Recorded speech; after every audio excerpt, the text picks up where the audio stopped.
So yeah, we have somewhat of an ambitious agenda. We want to, I mean, basically what I want to do is I want to discuss from pages 121 up through 190. So I want to do that, but then I thought that it would be very good for us to supplement this with a reading from Göran Therborn, who's this brilliant Swedish Marxist sociologist.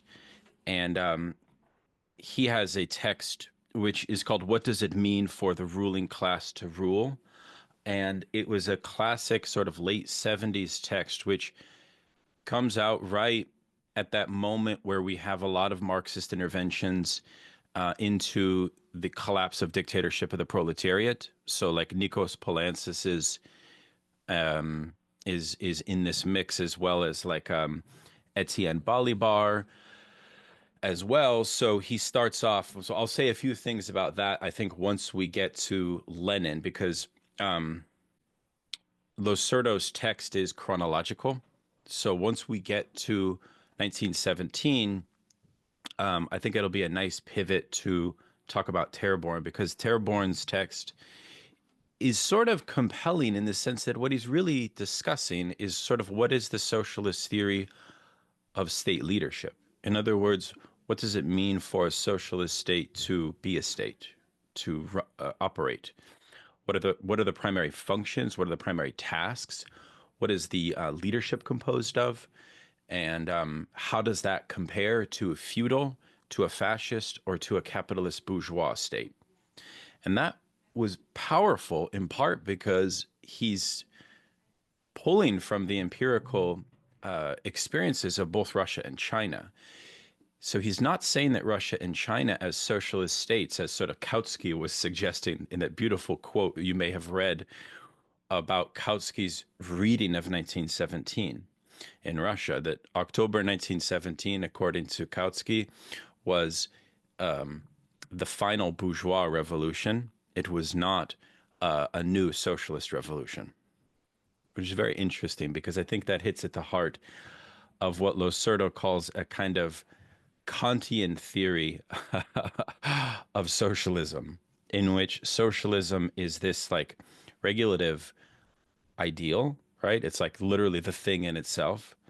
And so if you theorize like the state projects of the building of socialism and the seizing of the means of production across the global south, which we've been examining in all of these different locales, from like Vietnam to China and elsewhere, if we theorize those as sort of partial or even reactionary emanations or expressions of a kind of perverted socialism, a perverted state socialism, as many like Adorno was reading Vietnam, for example, right? As we saw in Western Marxism study, then I think what Losurdo would suggest is that you've lost the Hegelian. So it kind of comes back to Kant versus Hegel in a certain way. And I felt that that was a useful way philosophically to understand Losurdo's to understand the lens by which Losurdo is thinking, how the international socialist movement changes in the time of Lenin. And he is fond of citing the 1920 convening, which changes the subject, the revolutionary subject. And I'll bring up the page and the reference in the quote for this, to be inclusive not only of the global working class, but they add oppressed peoples as an appendage to that. And then, of course, this entails this notion that Lenin becomes the paramount Marxist practitioner who's capable of extending Marxism beyond the model of thinking the liberation of the proletariat vis-a-vis what Losurdo calls exploitation as self-evident, right? That kind of sensualist paradigm of the early Marx.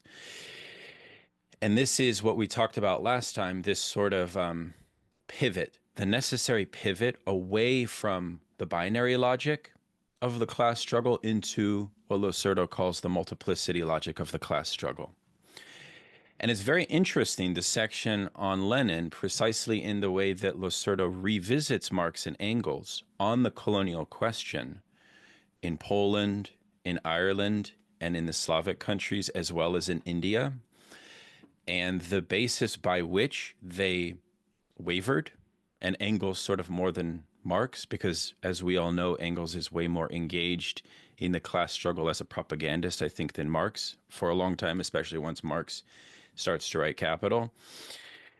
But it would be interesting for us to talk about how Losurdo sees Marx and Engels err, right?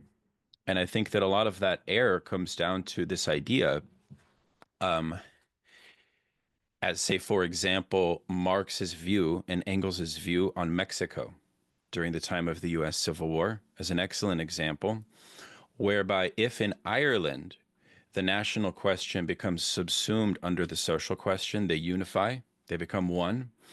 This is not true in Mexico for Marx, because he felt apparently, and it would be interesting to discuss this.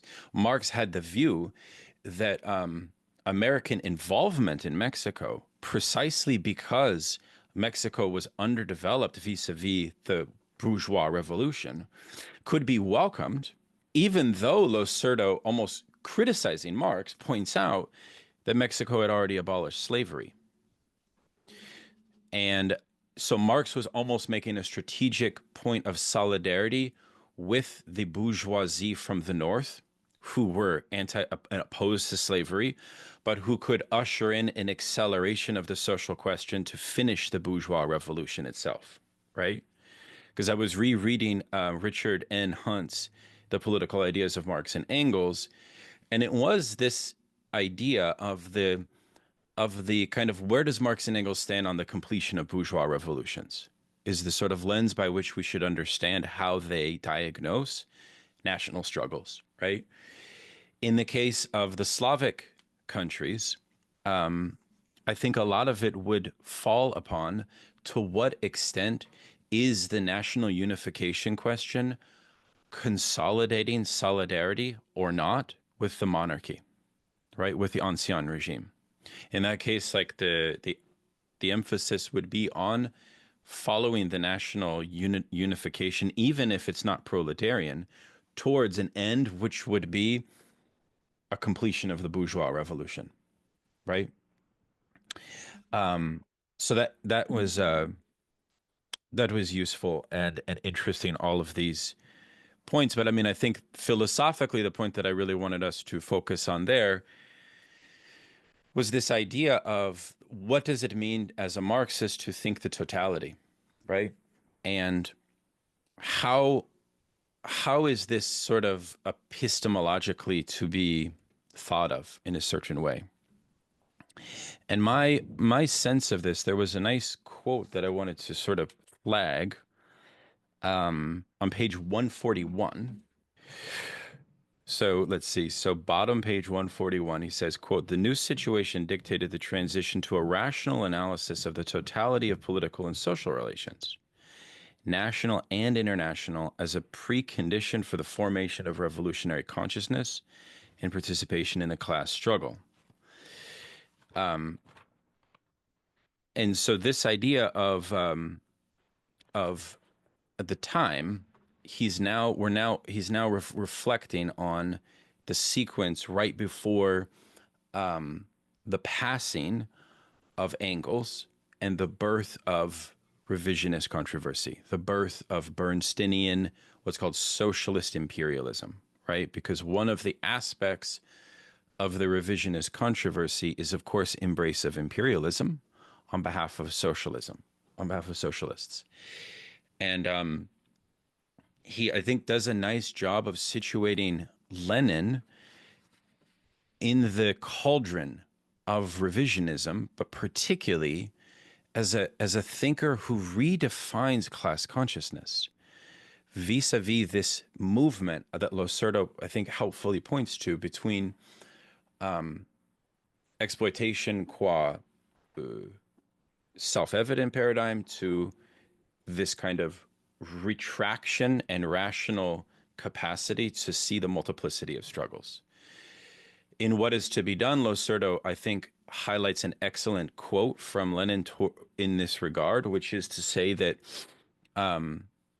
chauvinism is so bound up with the problem of revisionism, so much so that a political project of education for the proletariat is required so that to prime the proletariat for leadership in a context in which you have what you could call a kind of overdetermination of contradictions, right? Because at the time, the class struggle is appearing in this kind of like hall of mirrors in a certain way.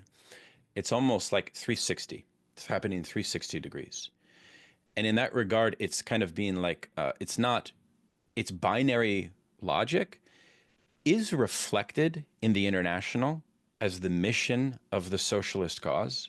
Like that's an interesting point that Losurdo brings out, which is that international socialism, and I want to hear what people think about this, theoretically is premised on a binary logic of understanding the class struggle. But the primary theoretician of socialism at the time, Lenin, has already transcended this. And that is actually a fact. I mean, are you aware of the Zimmerwald Conference around World War I? And the fact that Lenin and his contingent were definitely a minority, right? Losurdo doesn't get into this, but you know, the SPD and the support for war credits and things like that comes to mind here, right? So anyways, this is all quite powerful. Now, I know that in the Discord, Akshay and others have raised some interesting points apropos the nation. And so I do want to tether with this question of national struggle and this idea that by the time of Lenin, in essence, we are in this kind of like pre-war imperialist situation in which the class struggle is way overdetermined. And so if the proletariat, and it's also exactly why, and I think we'll get to this when we look at Therborn, it is exactly why the method of education for the cadre requires this subtraction, right? Or this sort of imputed status of a kind of knowledge of the conjuncture, which would be capable of thinking the class struggle beyond just its binary appearance. Maybe one way to say it. So yeah, so those are some thoughts. Feel free to jump in, folks. I mean, it's this summer of 1920, the Congress of the Peoples of the East, which convened in Baku. And this is when there was a proposed revision to the International Working Men's Association, in which the new slogan reads, "Workers of all lands and oppressed peoples of the whole world, unite."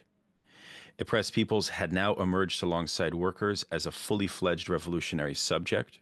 This formulation undoubtedly represents an innovation vis-a-vis Marx and Engels, and betokens not the abandonment of the perspective of class struggle and internationalism, but an attempt to grasp the peculiar determinate configuration assumed by each of them.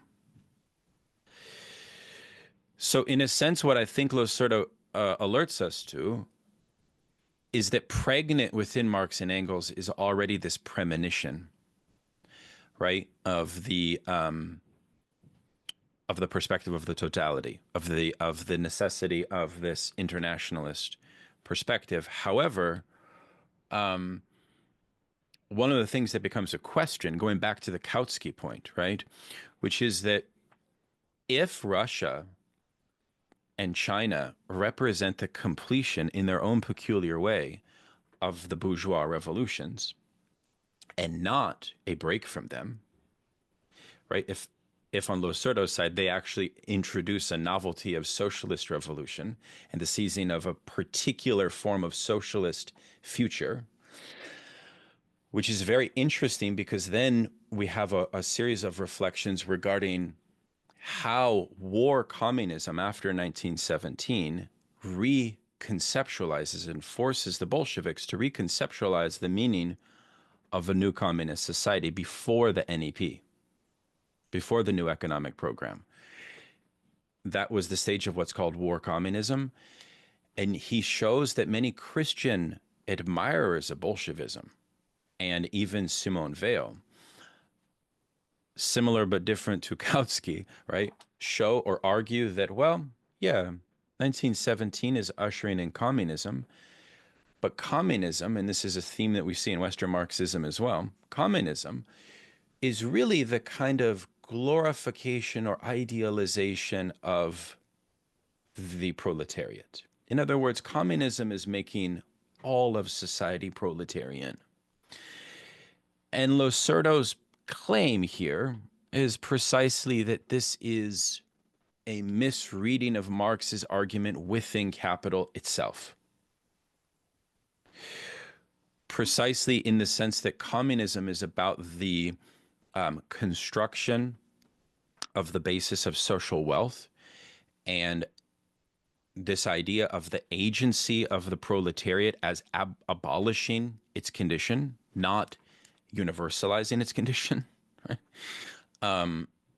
Is quite interesting, obviously. Now, the celebration of Deng Xiaoping towards the end of the section we were to read,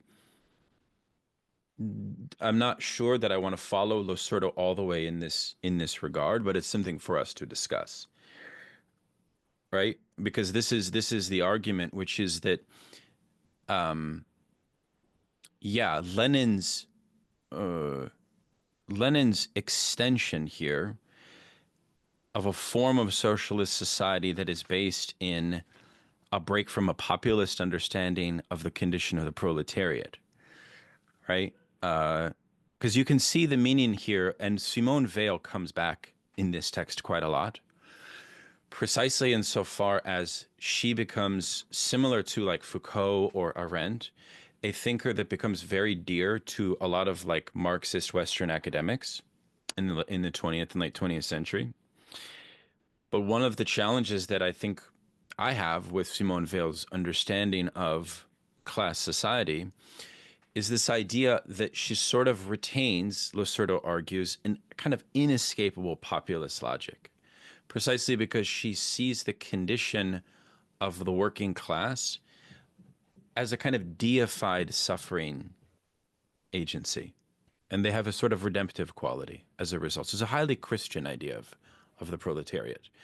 And so you see the point though there, because what is that reflective of? That is actually reflective of the early Marx and his sensualist paradigm, is it not? Right? Which itself almost deifies the proletariat in a certain way, or risks that, the exploitation by self-evidence paradigm, right? Quote, in the words of Marx's Capital, the less developed the productive forces and social wealth, the more imperious and constraining was the, quote, realm of necessity, and the more the realm of necessity impacted negatively on the life, including the spiritual life of men and women. So you see, it had to be, and then of course he discusses Lenin's embrace of the NEP as a careful and calibrated effort to usher in capital for the first time, international capital, as a means to, within Russia, as a means to build up and fortify the basis by which a continued revolution can occur, right?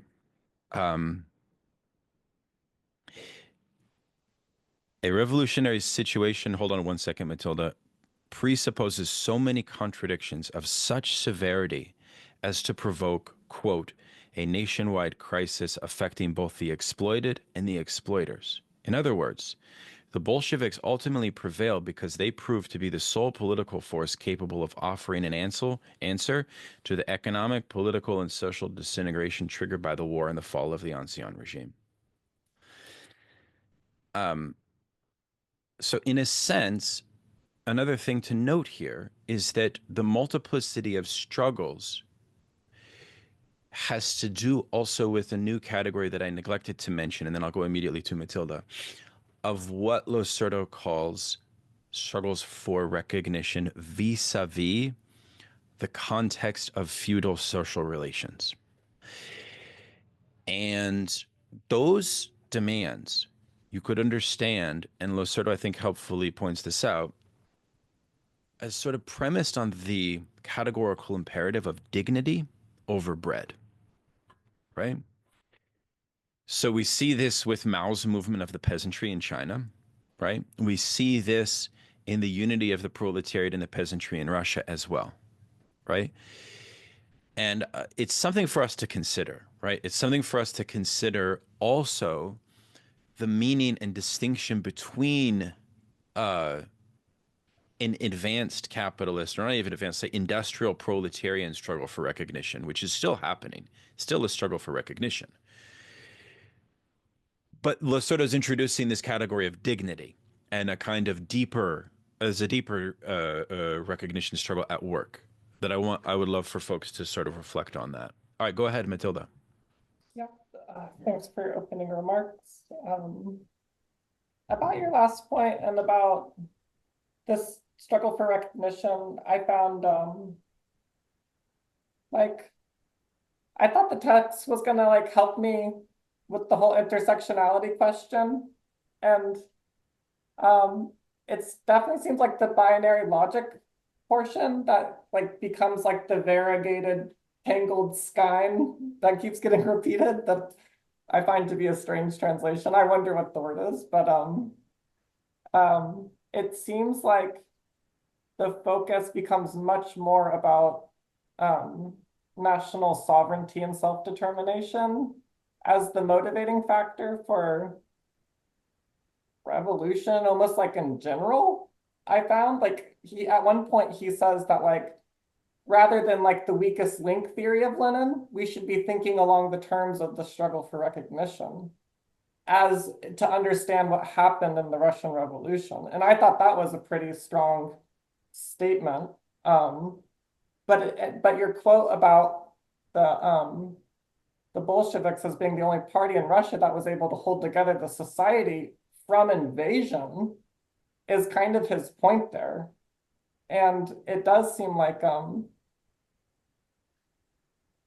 the text kind of after this last reading and the last chapter, the last one, was about the naivete of thinking about the proletarian revolution along the lines of the Napoleonic exporting of the revolution and how the conditions have changed since then. And then there's like kind of the Gramscian wisdom of like society has become way more complex and that's just not viable. But also the Napoleonic revolution was naive in its own sense. Like the bourgeois revolution in Germany didn't start until the national parties in Germany pushed out Napoleon.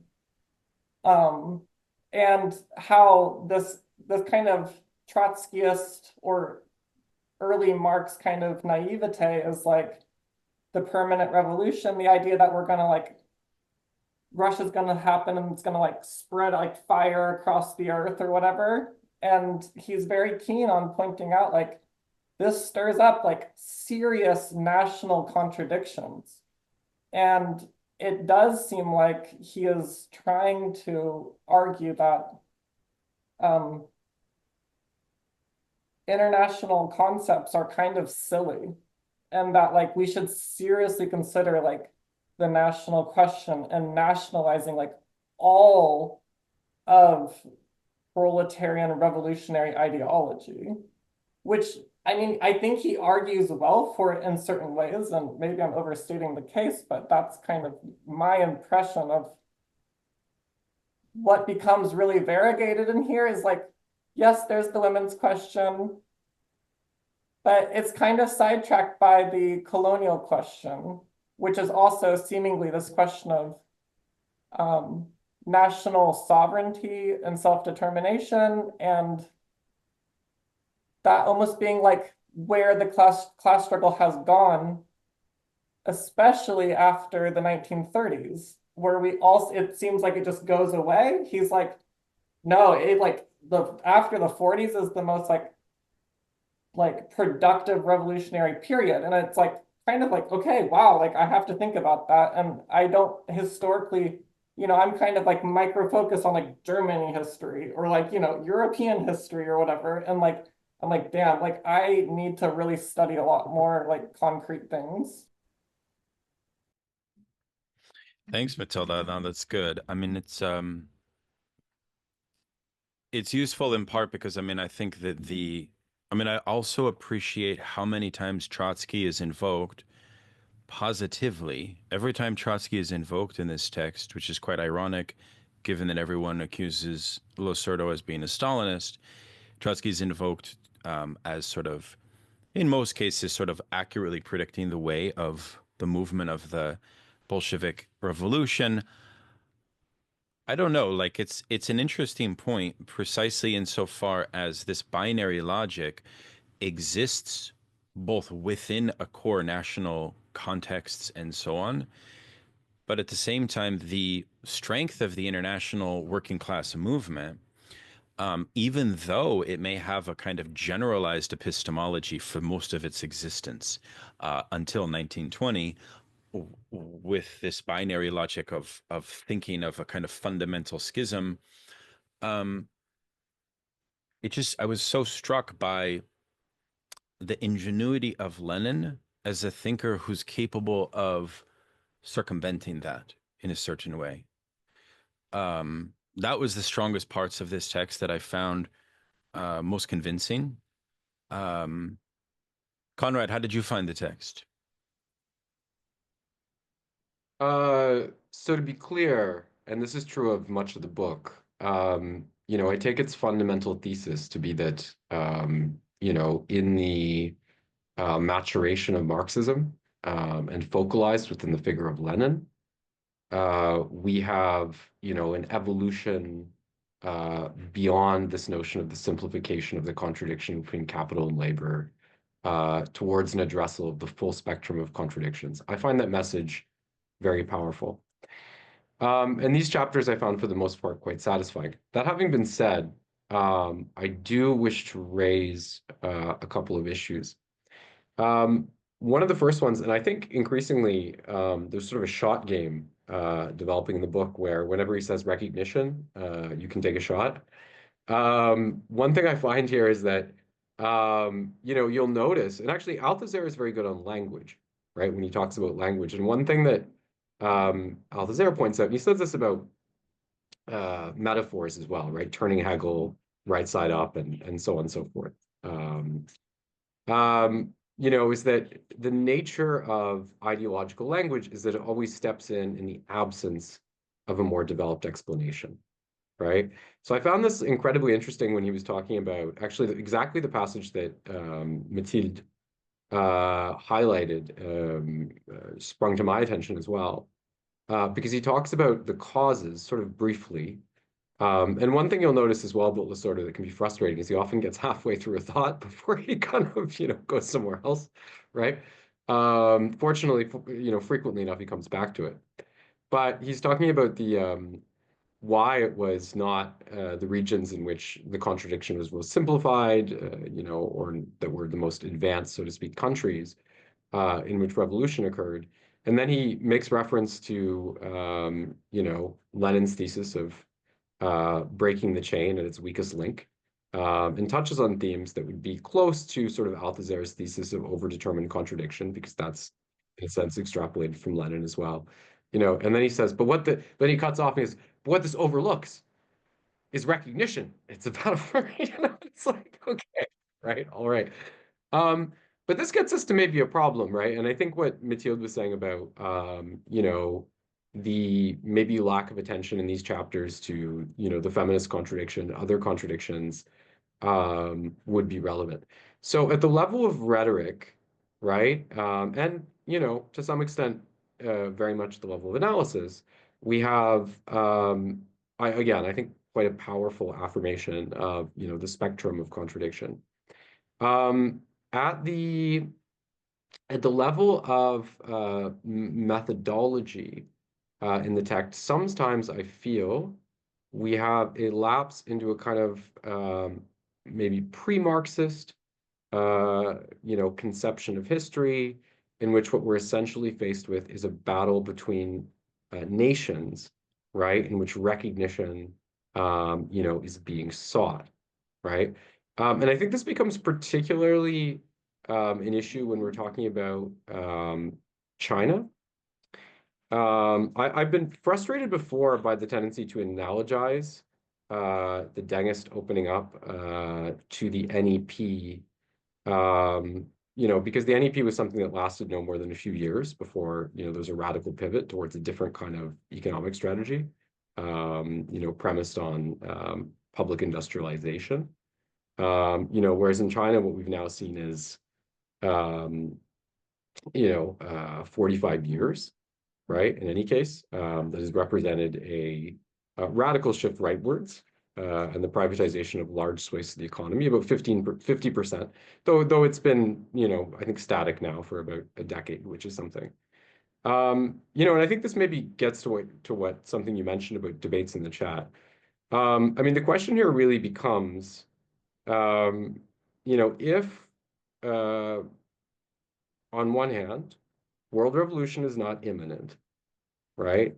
And on the other, right, revolution has transpired within areas which are not sufficiently decisive, right? With respect to the world economy, to fully actualize that, then it seems to me that you're faced with two basic choices, right? And at that point, well, maybe not two basic choices, as the case may be. But at that point, it seems to me that one thing that's going to happen, right, is that, even if you should wish to pursue development in this way, you're going to end up in a position of, in a sense, recapitulating bourgeois stages of development within a national frame, right? Now, maybe it's an ironic feature of history that if we look at, places like Russia and China, that they were actually, far more effective, in achieving that than a lot of peripheralized and exploited regions were, right? And now we know that Russia has become, explicitly capitalist as of '91. In China, we have what is surely a much more ambiguous state. But I think that again, with respect to the comparison between the NEP and China, if you were to really take that comparison seriously, there was never a time, when the NEP was transpiring for just a few years, when the Soviet Union said, okay, well, we're going to completely withdraw, from the frame of international struggle, right? We're going to divorce ourselves from all foreign communist parties, et cetera, et cetera. If you look at, China, more or less at the end of the Cultural Revolution, right, they separate themselves from all of these movements, right, that had been spurred, particularly during the Cultural Revolution, right? You have movements in the Philippines and India, right, all over. And this is another feature of the discourse that we have to know. Losurdo often sort of talks about sort of Western Marxist vector, in a sense in which, China's status as a capitalist country is simply taken for granted. We must keep in mind here that a lot of these critiques are not actually coming from the West, right? If you look at, MLM, right, Marxism, Leninism, Maoism, right, codified, I believe the initiatives from the Shining Path in Peru, right, that critique of China lapsing into capitalism was precisely not emanating from the West, right?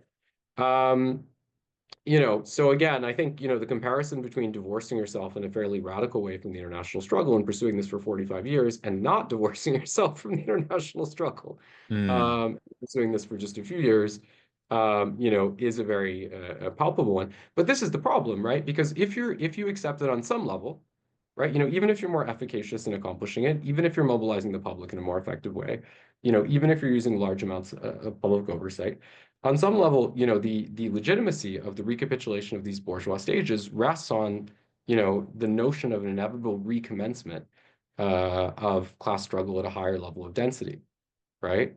Of course, in China, I don't wish to say that there's nothing of this. Like, theoretically, the goal of achieving socialism is affirmed within official discourses, for example. But also what that would represent is subject to uh, a great deal of oscillation, and it changes depending on the political climate, right? So some people will say, well, we'll never dispense with the market, for example, right, at any point, right? And then you're like, well, what are we talking about when we talk about constructing socialism?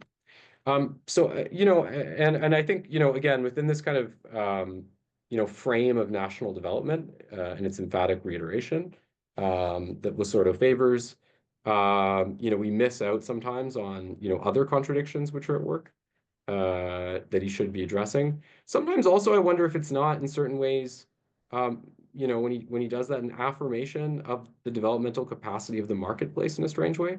If you read someone like Samir Amin, he'll emphasize very clearly what the advantages were in the period of delinking with respect to national development. What he's talking about, this kind of ascetic, he talks about this Christian ascetic mentality.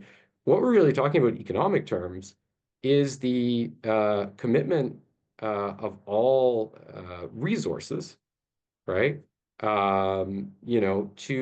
a program of infrastructural development, right? Education, healthcare, industry, et cetera, that would later lay the foundations, for example, in making China an attractive site for foreign investment that they would in turn parlay into the construction of domestic capital, right? Now, one could argue that, by the time of the Gang of Four in China, Deng's critique would be that, in a way, they were valorizing poverty somehow.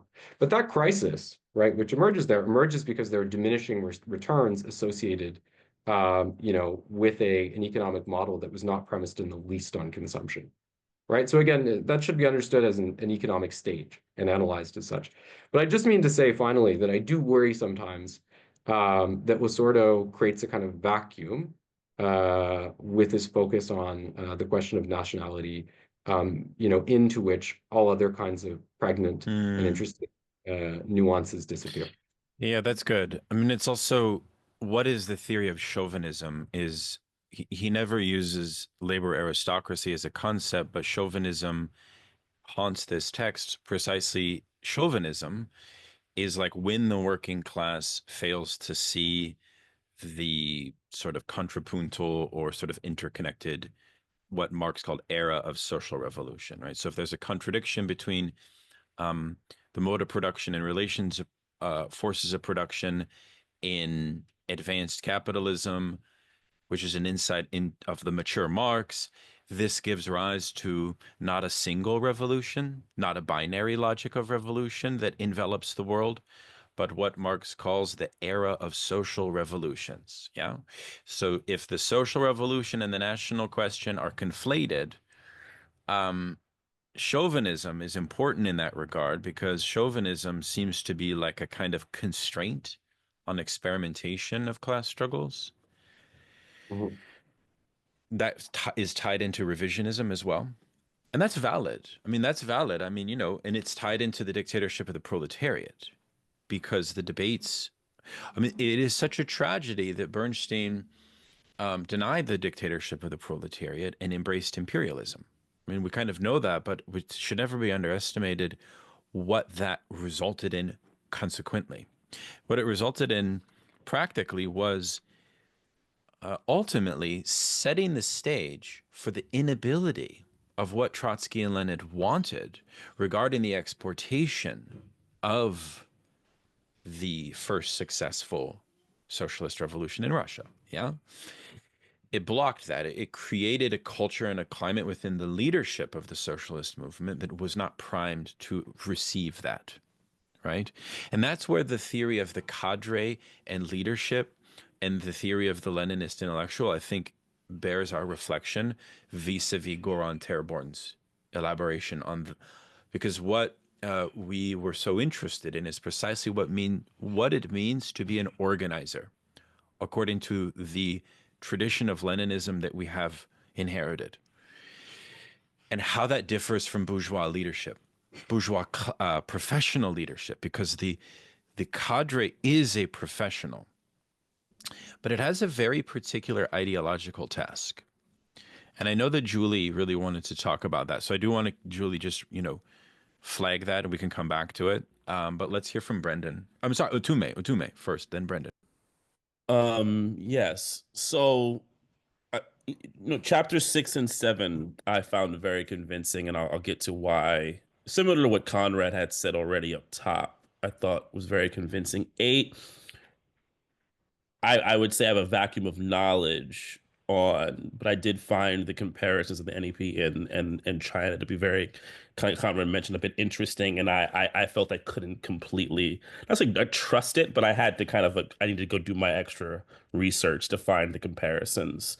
But what I found convincing about 6 and 7 is that I was recently reading about the Berlin Conference where they divided up Africa, and you have the lining of nations and the aligning of colonies, right? So the African people, the subjects of us, we become this nation thing becomes what is our relation to struggle. It is what we are funneling through. It's like maybe the original language that we have. Yes, some of the other things are coming into it, the class struggle, the social strata, especially as but even the ideas of understanding how a bourgeoisie is created is through this idea, the comprador and all this type of stuff is coming through this kind of national lens. And and then I'm reminded, and this is one I think the gaps in history that people have is that when they teach the Black liberation movement here in America, they teach it as like a growth from civil rights, and that's not totally accurate. It was heavily influenced by the anti-colonial movements in Africa and Latin America. I mean, if you go to the Black Liberation Army, what they were doing was trying to develop the Republic of New Africa here within the United States. And this is part of this lexicon that had developed and it's based on nation building. But these people are also Marxists, or Marxists. I mean, the BLA also had a lot of anarchists within it, and we can get into like how that meshed in another conversation.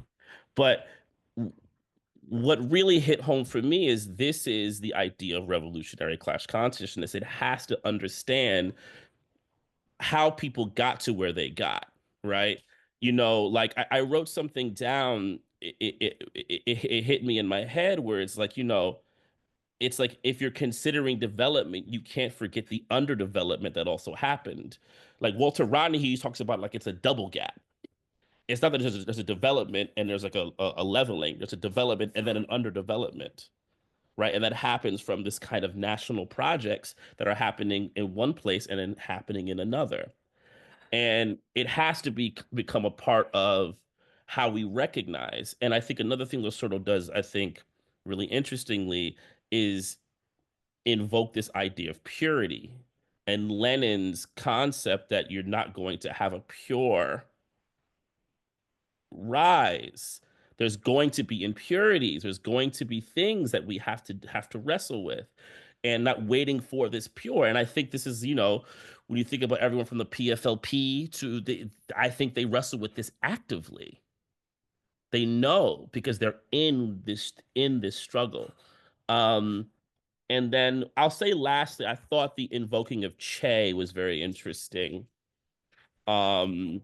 And his observations on what needs to happen for development. That stuff of Che that I haven't really read as much. So I'm actually very curious to research that on my own. But I'd be curious if anybody who does know much about Che has any comments on that type of stuff. But yeah, 6 and 7 I found to have a lot of linkage, I think, to questions that are already around. I mean, there's a lot of other things here, and a lot of things that can tie in, but these are the main things, and I want other folks to jump in. Yeah, I mean, it's interesting. So if you go back to this like maxim of Kautsky, it would sort of really helpfully situate Losurdo's position in relationship to Western Marxism. Because if Kautsky's position on 1917 is true, that it's just a sort of final continuation of bourgeois revolutions in the East. Like, for example, why does Losurdo now begin to talk about the importance of inequality for Marxists? He only talks about that after we have a successful socialist revolution. So you see the point, which is like, yeah, 1917 implants socialism in the arena, whereas before, like, we didn't have something tangible to hold on to, right?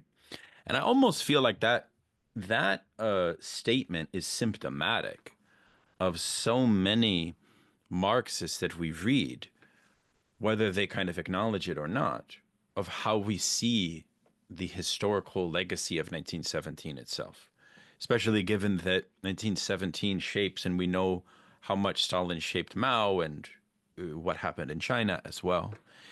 Brendan, please jump in. And one other final thing. This idea of the embrace of Taylorism by Lenin is super interesting to me, precisely because I get the feeling like there's sort of an undone question in Losurdo that we've talked about before, which is that is subjectivity of proletarian subjectivity in sort of facing advanced capitalist conditions of the factory, of labor, not even talking about like contemporary workplace dynamics or contemporary labor relations.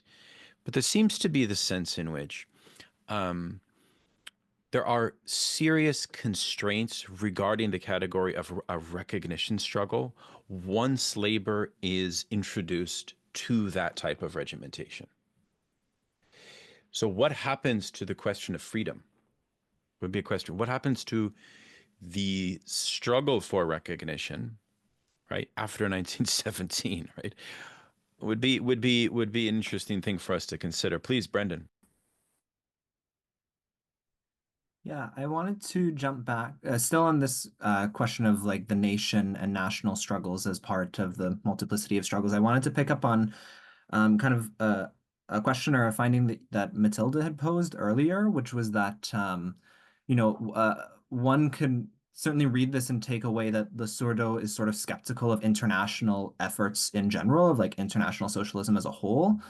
And I would want to make a distinction where, for me, I think what he's diagnosing very well is that a cosmopolitan version of socialism is an illusion, is something that has just never functioned. And I think, like, I don't want to be pedantic with international versus cosmopolitan, but for me that international is really important because international retains a concept of the nation, like it's a relationship between nations. And so for me, like, words, I prefer international to words like global or like cosmopolitan, for that reason, that it kind of retains that understanding of the nation, which I think, of course, there's a hope in the communist tradition to surpass the nation state and to surpass the state entirely, of course, but efforts to do this, I don't think, have really produced very fruitful results. It makes me think of kind of Mao's quote. I don't remember when it was from, but at some point he's asked kind of like, don't communists want the abolition of money? Don't we want the abolition of the state? And he says, like, of course we do, but that just in short, in an imperialist world, that's not possible. It's not possible to get rid of the state. And I think similarly, in an imperialist world, speaking about socialism and class struggle is something that's cosmopolitan, that takes no note of like national distinctions as anything more than like an imagined community or like an illusion, is not really a concrete basis for building socialism. And I think also, like, I guess, like, because I think Marx also, in the Communist Manifesto, there are passages that could be read as being kind of cosmopolitan, or attributing at least a cosmopolitan character to capitalism itself, with the quote that, like, the bourgeoisie kind of tears down borders and this sort of thing. But Marx does state also in the Communist Manifesto that socialist struggles and class struggles are first and foremost national, like they have to take place nationally first. And I think, like, I on this subject, I would also just highlight the article by Sam Moyo and Paris Yaros in Historical Materialism on it's called the Zimbabwe Question and the Two Lefts. And the two lefts for Yaros and Moyo here are sort of like they call it the national left and the international left, where the international left, they're speaking, in my opinion, of a cosmopolitan left, of a left which kind of urges like permanent revolution on a worldwide basis. They speak of this like the international working class, and sort of have these a kind of universalizing tendency to speak in terms of authoritarianism or democracy, versus the national left, which is more concentrated in the global south, which does coming out of a material history of colonization, understand the need for nations in the face of the same imperialist powers that reduce their peoples to not even nations, to colonies. And so for me, I think that's like a really that piece really dovetails very nicely, I think, with Losurdo's conversation.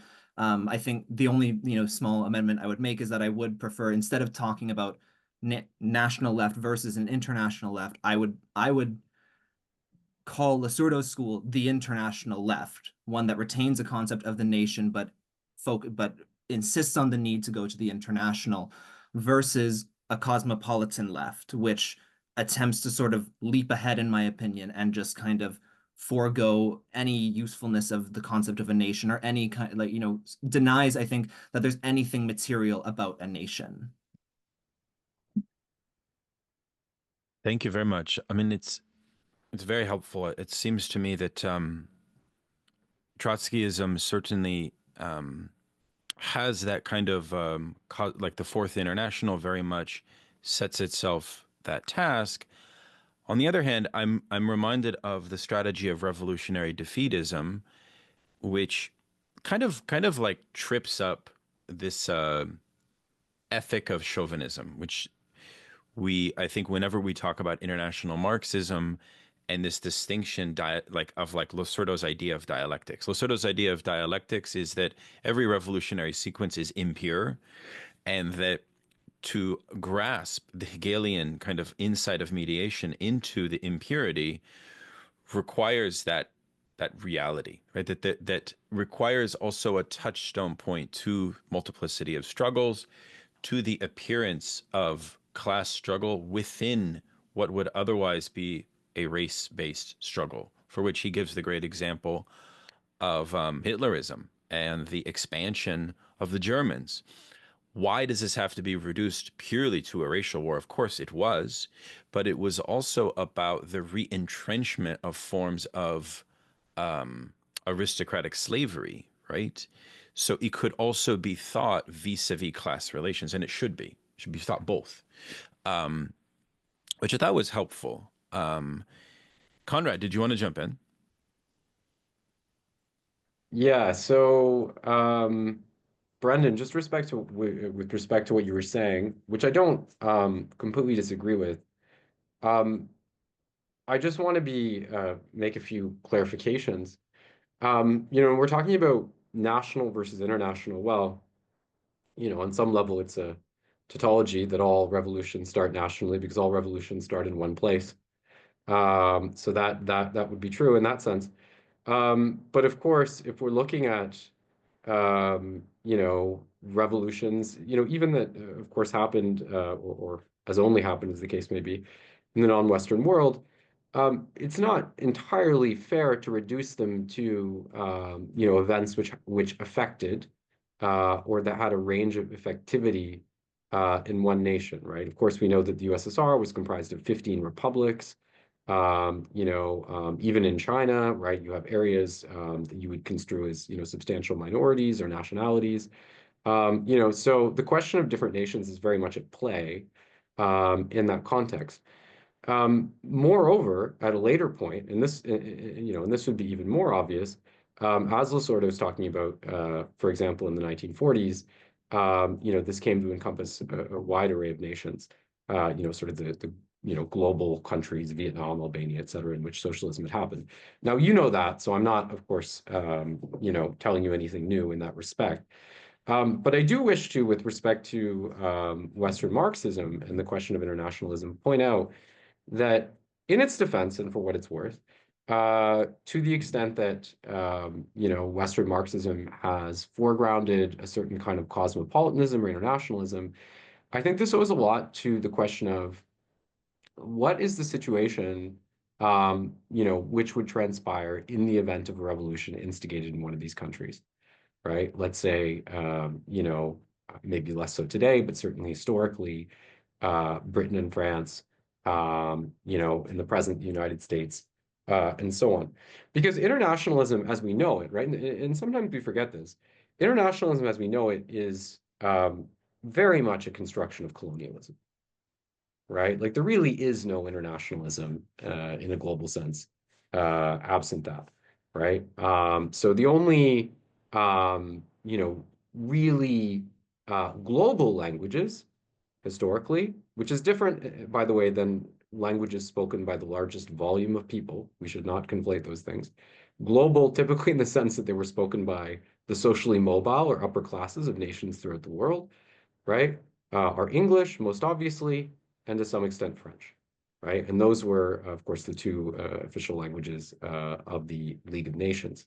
But all this is just to say that, if a revolution were to happen in the United States, let's say, it would immediately take on vastly international proportions, simply by virtue of the largesse of the American ally system, and the degree to which it has engagements and in many cases exploits a wide range of countries.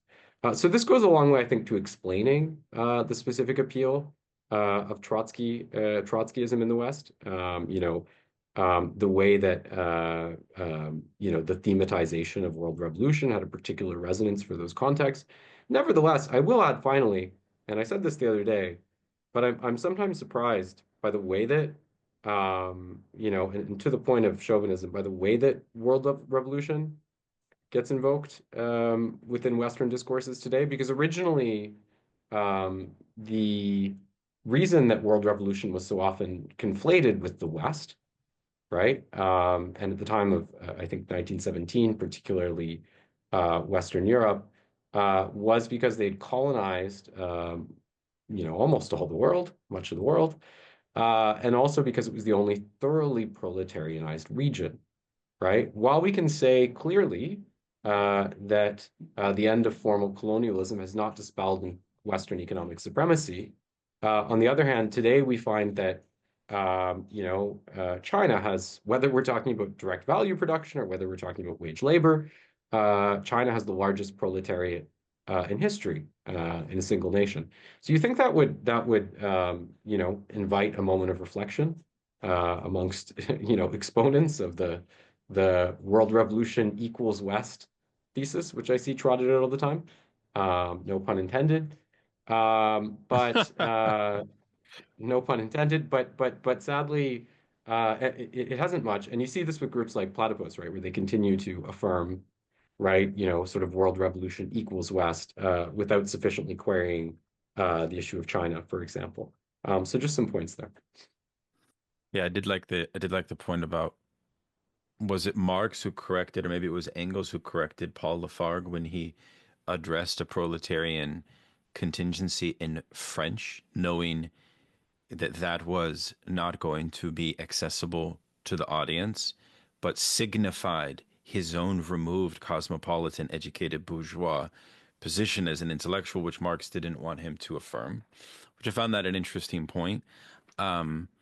Although, I mean, now Julie's going to jump in here, but I do think we should say a few things about the Therborn reading, because I actually had something to please. say about the Losurdo reading. I didn't want to jump ahead. No. I mean, we have limited time. Maybe we can get to Therborn later, but please. I mean, it would take some time to sort of lay out what he's doing. There's a lot there, but I don't know if we have that time, but go ahead, Julie.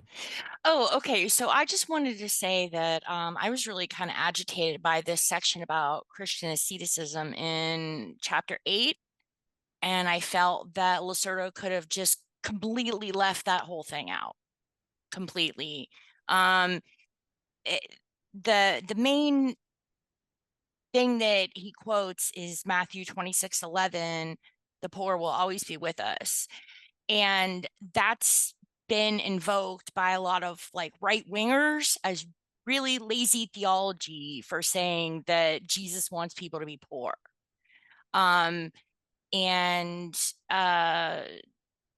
Yeah. So there's other theology who is out there, particularly written by Liz Theo Harris, a Presbyterian theologian in the United States, specifically about this, refuting the whole thing. But I think even if you don't know anything about Christian theology, this statement that Pierre Pascal made about how socialists shouldn't drink alcohol, I just think that a lot of garbage gets in people's heads and they want to say, this is socialism, that is socialism, this is socialism, when it's just their own fantasy fulfillment. And I think Losurdo should have just left this whole section out. Mm-hmm. No, it's helpful, Julie. I think that's useful. I suppose it matters though for us in a practical sense, given that, this inevitably will come up, right? This question which we in the West have to face as an unknown or have to face as a kind of abyss, which is the project of state building, the seizing of a means of production. Most often, if this is sort of put onto the table, you either come across as a sort of Bernieite social democrat or one of these kind of neo-Stalinist people with the ACP, right? And then you have a wide swath of Western Marxists that are kind of frankly agnostic regarding this question.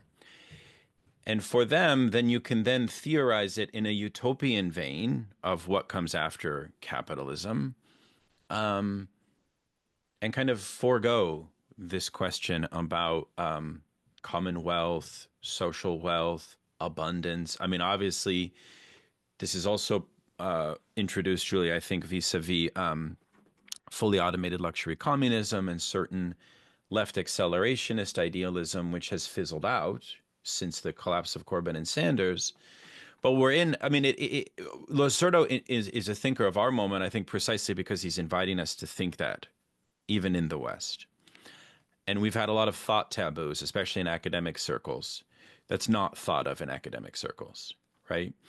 I thought the Therborn reading is useful, Julie, precisely because he's not thinking so much that, but he's thinking about class leadership structures. Is interesting, right? At the state level, presupposing that you have a socialist form of leadership, right? So in that sense, Therborn's reading on the ruling class is basically presupposing that there has been a socialist change of power, whether that be social democratic or whether that be vis-a-vis the assumption of a dictatorship of the proletariat, vis-a-vis a kind of Bolshevik style party.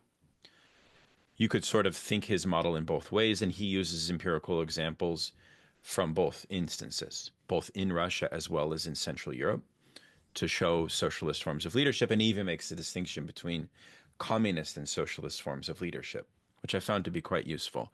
Because one of the things he's trying to do, by the way, is say, well, in the wake of Stalinism, and in the collapse of the dictatorship of the proletariat in 1960 by the International, right?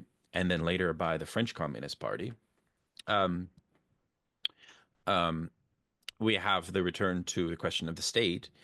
Poulantzas is thinking this, but he's not thinking it in a Leninist mode.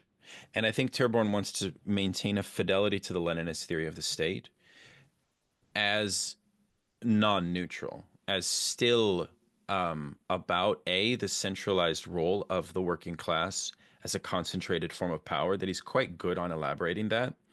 And then the whole theory of leadership would reflect a class abolitionist priority and agenda, which is very good at articulating that, which means that the leader, right, of the cadre is not selected by the privilege of birth or merit.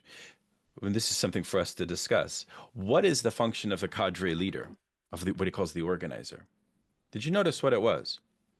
It's consistency of maintaining ideological alignment with the working class vis-a-vis various mediations of party, right? But also subsumption of party with labor union structure. It actually starts in labor union organizations.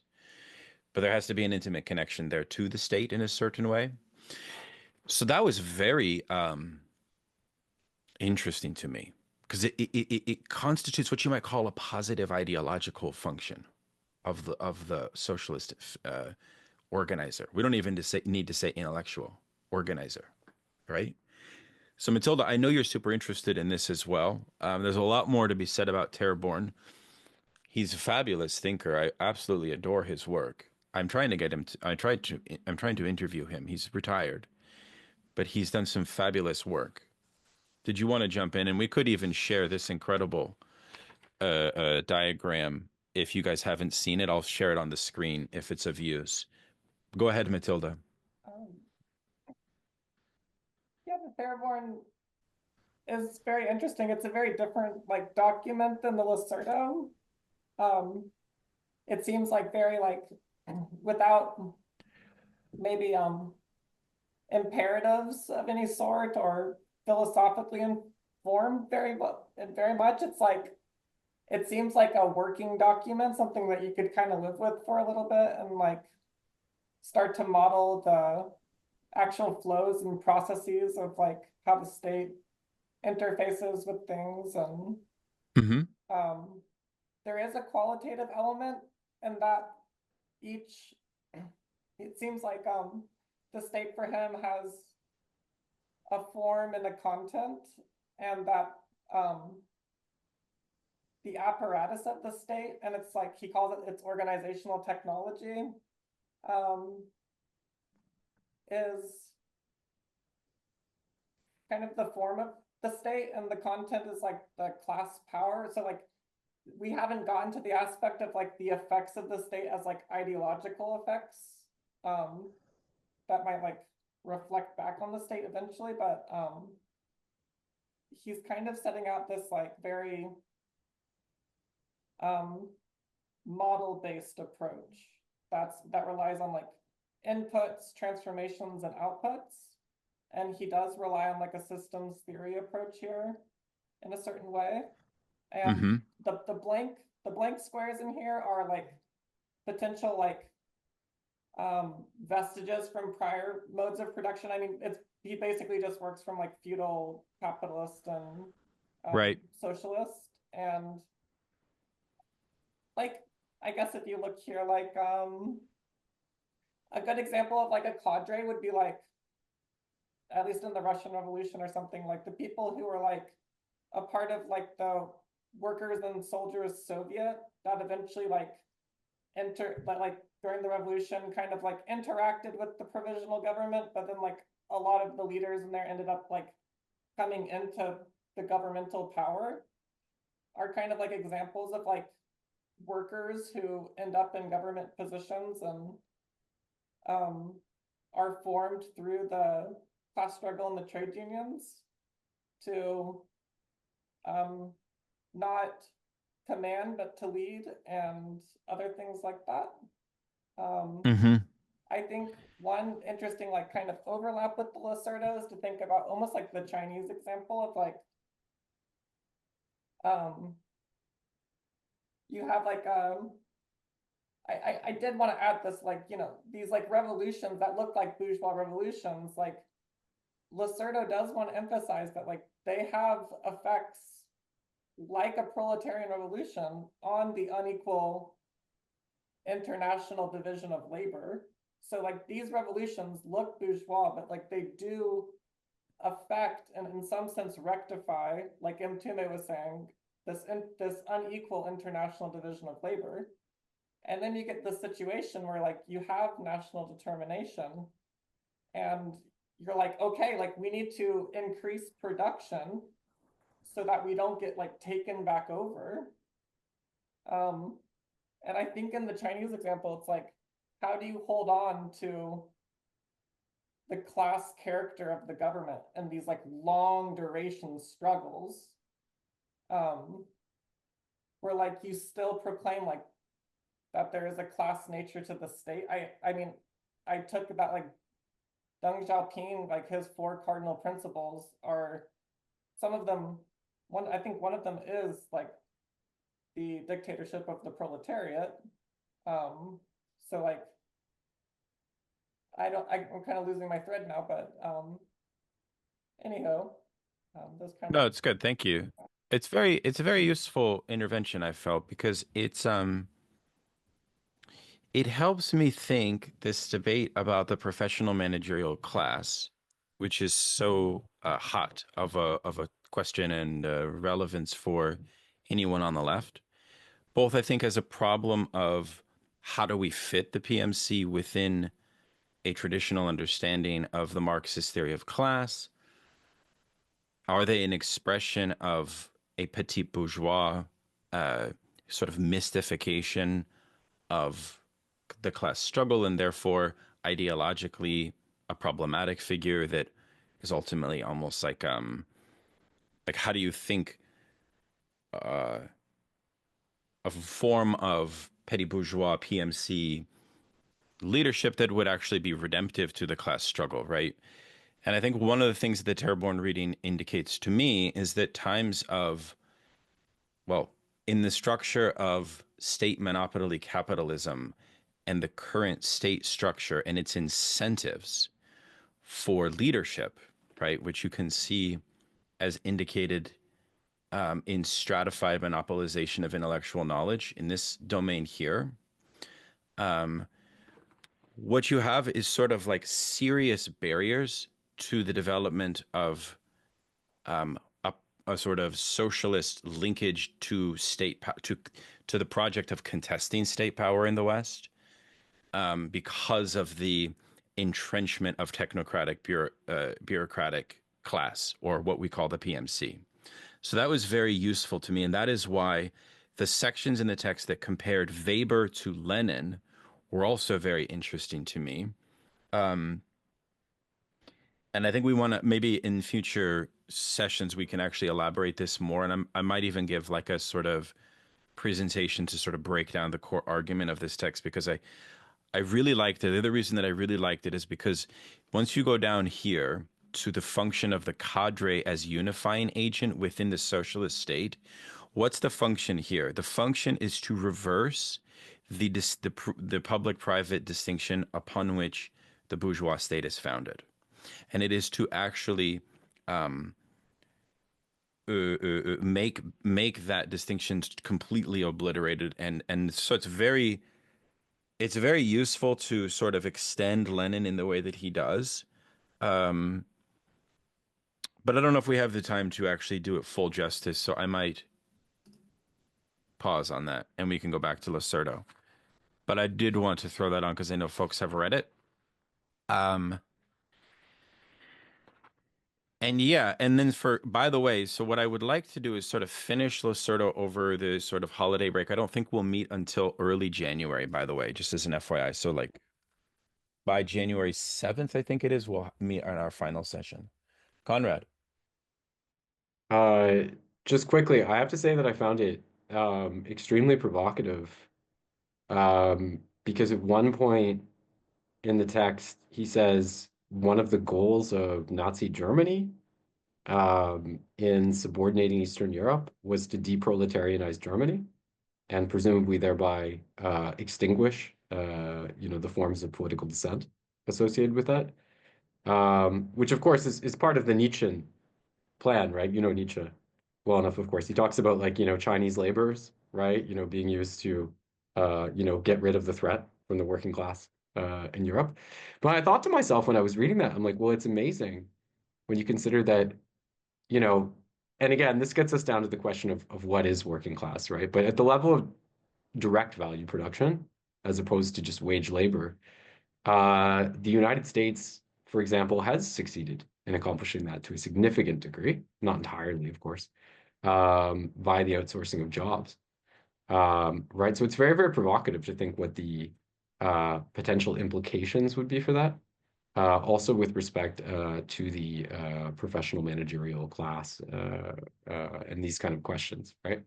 But I mean, the professional managerial class, and actually, I think there's a member, I want to say, I think there's a member of, I could be mistaken, but I think there's a high level member in China in the government who actually wrote a book that was kind of like an ethnography of the United States. And I think at some point he essentially prophesizes that fascism will become a sort of resurgent fascism, which maybe we could simply understand as a resurgent you know, unvarnished kind of imperial chauvinism, because fascism has an origin, right? It doesn't come from nowhere, right? British racial science and so forth. That this would be the inevitable destiny of the United States, because of the liquidation, of the proletariat vis-a-vis direct value production. Right.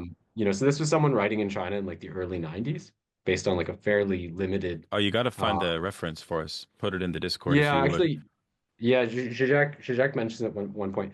But I mean, this Rings a gets us bell. to the whole PMC thing, which is interesting, right? Because it's like we can call it PMC, but it's really just in a certain way, it's really just the playing out.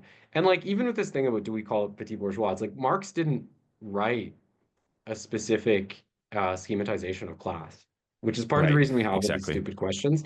And I think it really shows you the importance of political theory. Like the fact that Yeah. Marx didn't write this, so this many fucking years later, we're still talking about a Well, stupid point. yeah. Like, I just want to say one quick thing and hold your thought. yeah. Terborn makes this point, right? Which is the function in the socialist state of the cadre organizer, right? This kind of new category he's introducing, which I think is a very useful category. As I mentioned before, is primarily ideological as a unifying agent for the interests of labor, right? Vis-a-vis this kind of mediating role of the interests of labor as a collective force.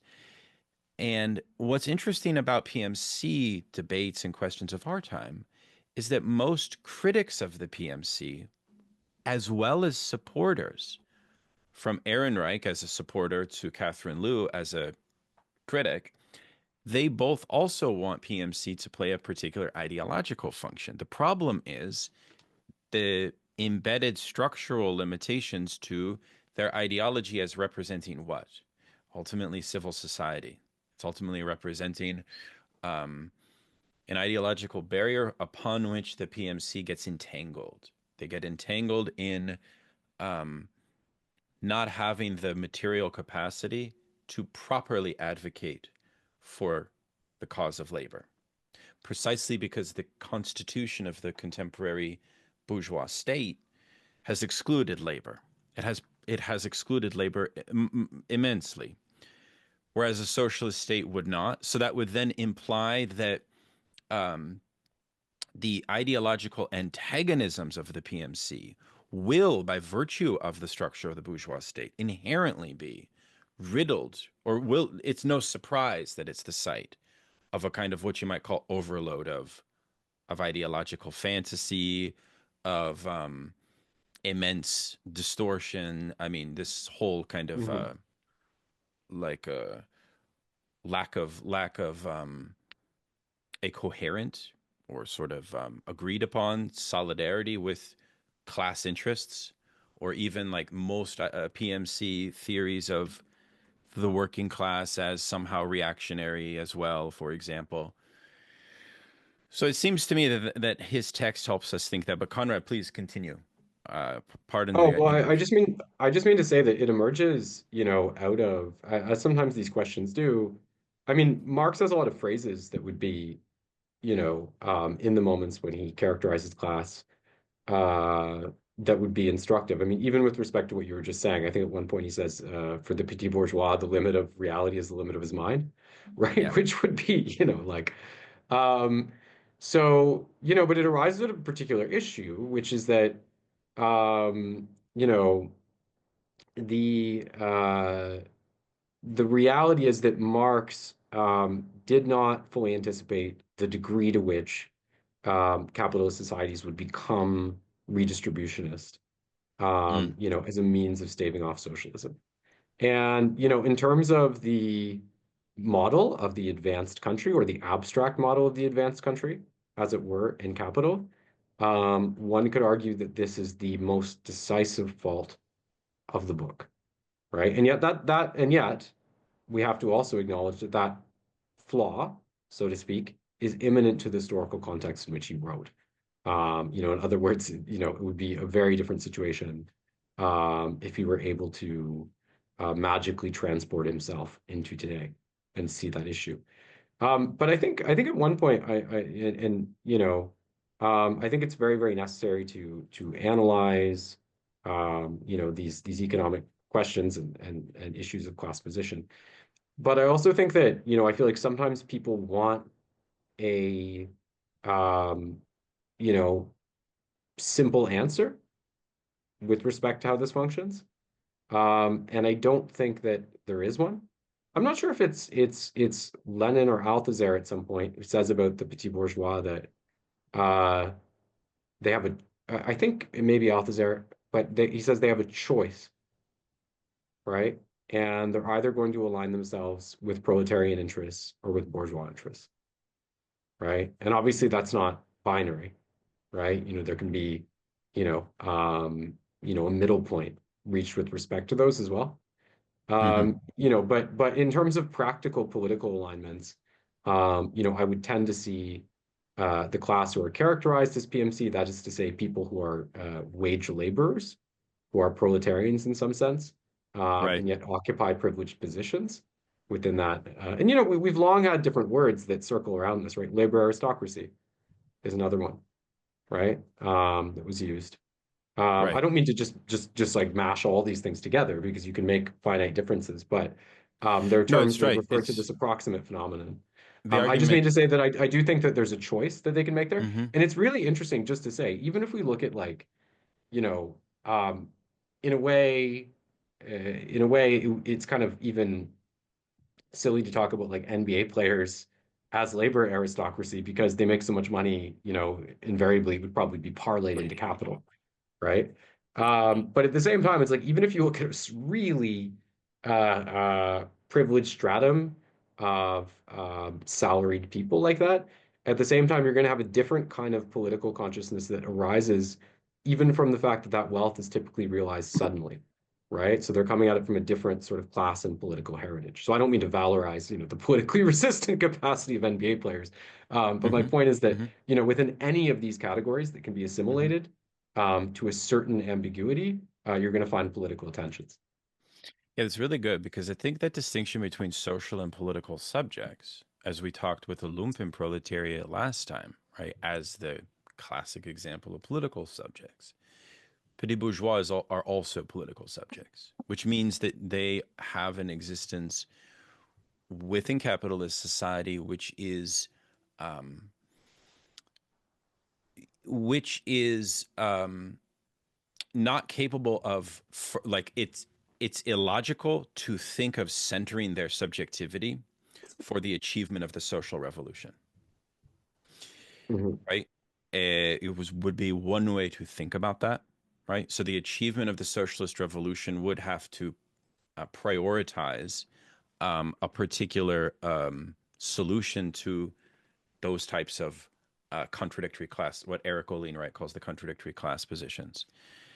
So their consciousness would have to be formed on that basis, because I think that's also the issue, which is that, yeah, they are in some sense hyper revolutionary, but they're not, by virtue of their interests, capable of an extensive or patient social revolution.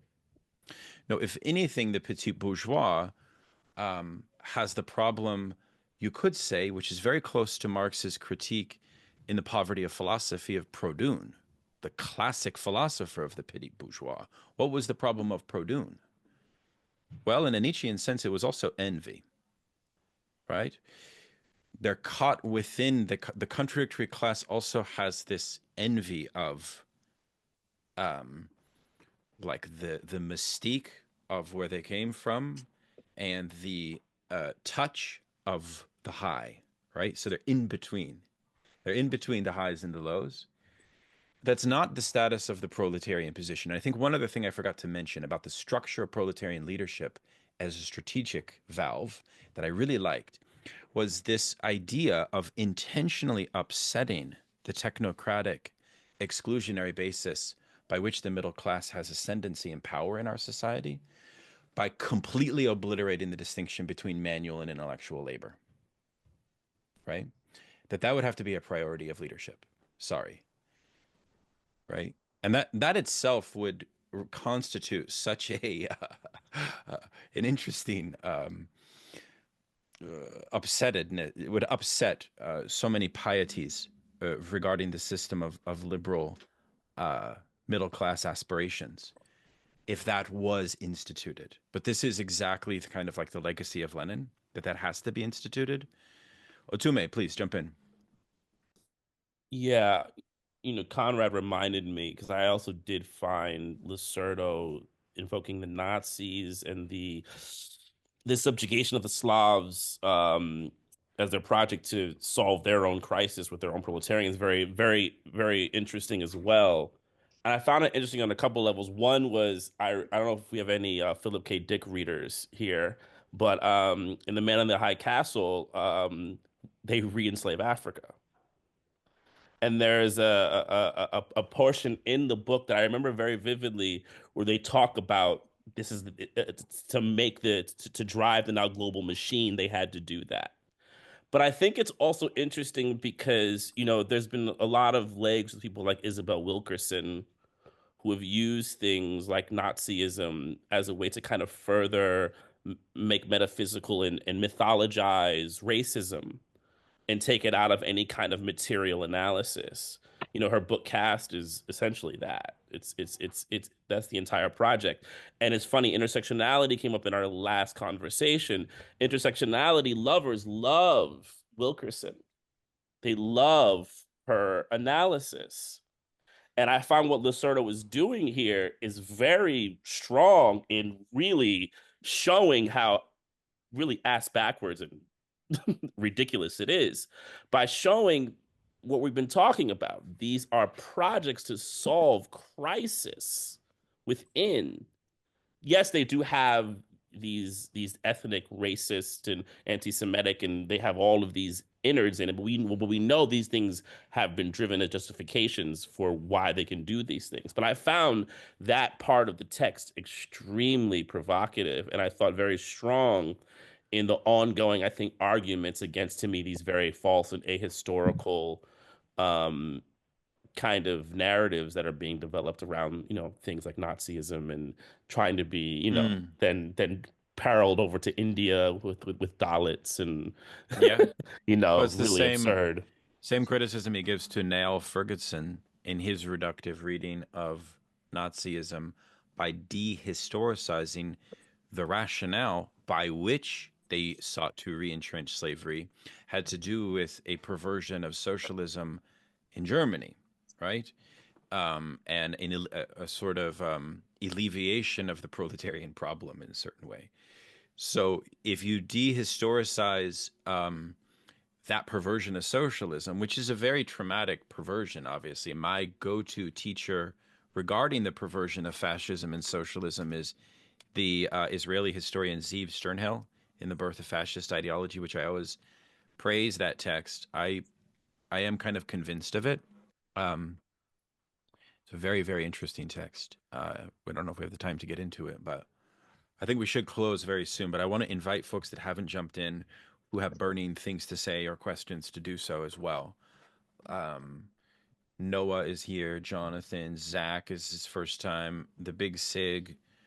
Let's hear from you guys before we bounce. If you guys have thoughts or questions. Andrew, how about you? Or Jonathan, please. I was just going to follow up on the what you mentioned, Daniel, about the breaking down of the distinction between intellectual labor and manual labor. And I think to a certain degree, we've seen that not from the side of the worker, but from the side of administration, when you think about the massive adjunctification of higher education and the destruction of journalism, or the degradation of journalism down to the level of pay per click kind of immiseration of that as an occupation. So I do think that we're seeing I mean, and this I do think relates a little bit to the PMC stuff, but I think we're seeing a lot of people wake up to the fact that they thought that by lucking into certain kinds of educational backgrounds that they could escape the problem of capitalism. And I think you can watch online a lot of these people, essentially have a kind of radical revision of their whole life narrative as they realize that they're not immune to the large forces that what traditional manual labors have been subjected to. Yeah, that's very well said. I myself am a product of that ideology or sort of thought process in which my pivot from manual to intellectual labor, paradoxically, because I never had a family who themselves were intellectual labor at all, and I became that, even though I'm precarious. But the fact that there's at least that difference, I think the real, and this goes to petit bourgeois, the real explanation regarding the incoherence and hyper-political ideology and subjective confusion of the petit bourgeois in our time is the fact of the middle class proletarianization, because that's compounded generationally, right? From a prior middle class. So it constitutes a break and a breach from what the parents had expected. So it's like a double harm. Whereas for somebody that doesn't have that expectation in their family, it's sort of a different, it's a lighter experience, maybe. I don't know if you agree, but that's my experience. Somebody, yeah. Could I just Please. add something to that Yeah, quick? of course. Yeah, I just want to say that no, I think this is really interesting with this question of education, because something we have to confront when we talk about neoliberalism, and that we maybe don't talk about this contradiction enough, is that, post-secondary educational levels, even in this period we've seen heightened wealth inequality, have become wider and wider, right? Increasingly large segment of the population.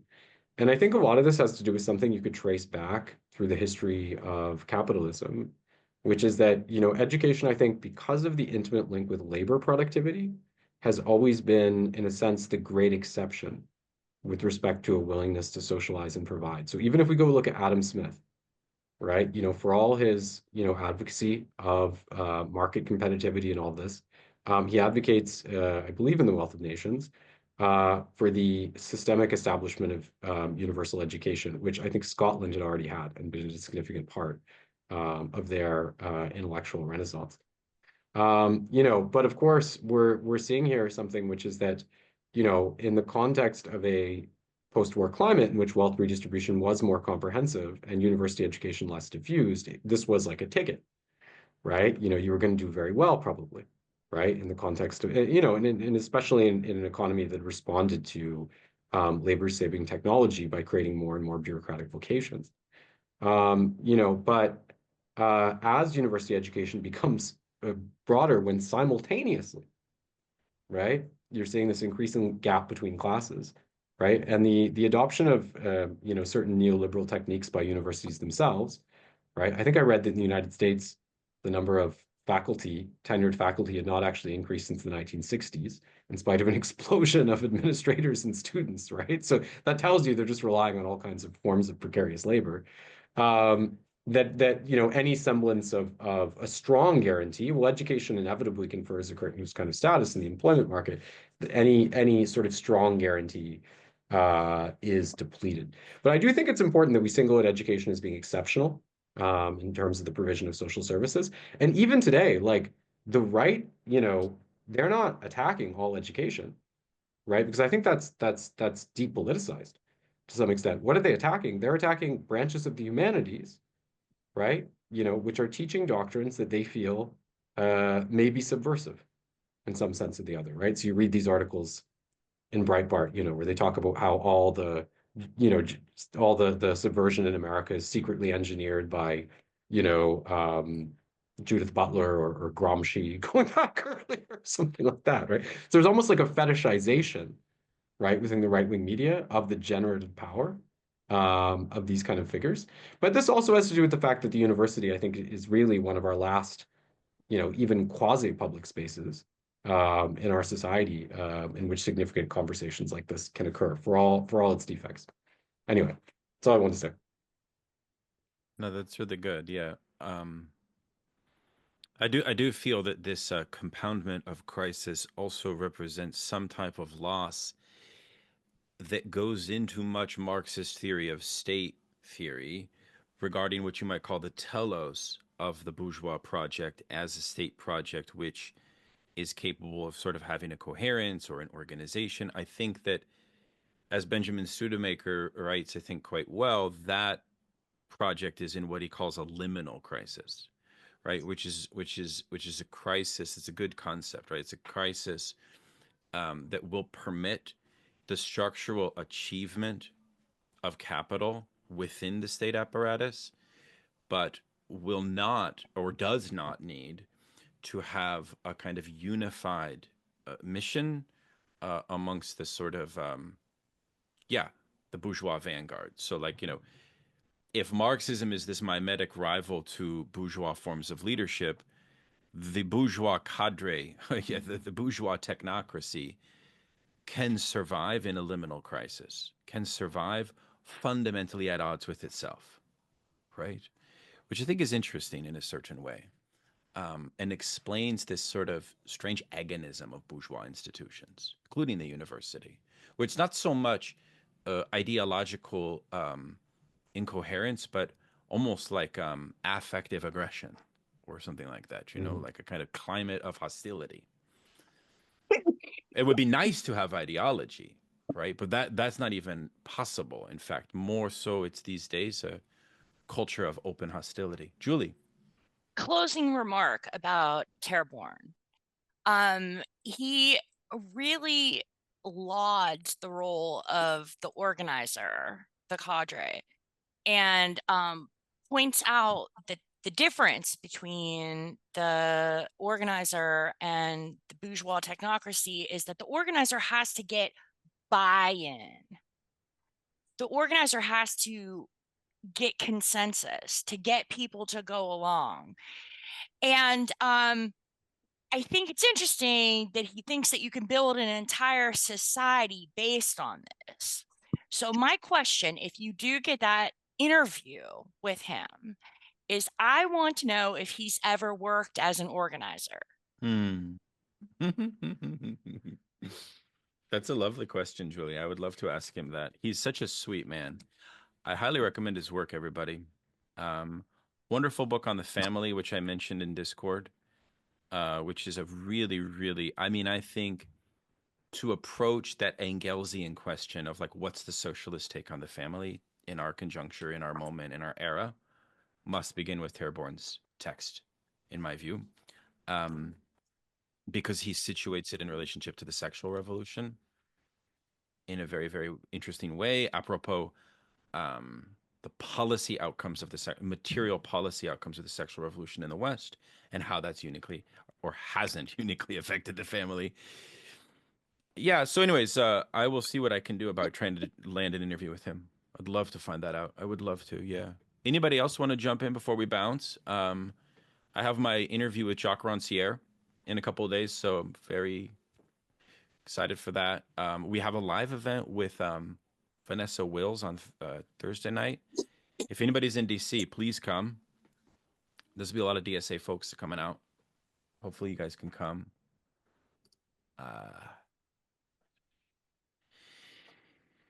So yeah, well, if nobody else has just one thing anything I'll throw in. One thing I Please. wanted to throw in just there, something that struck me.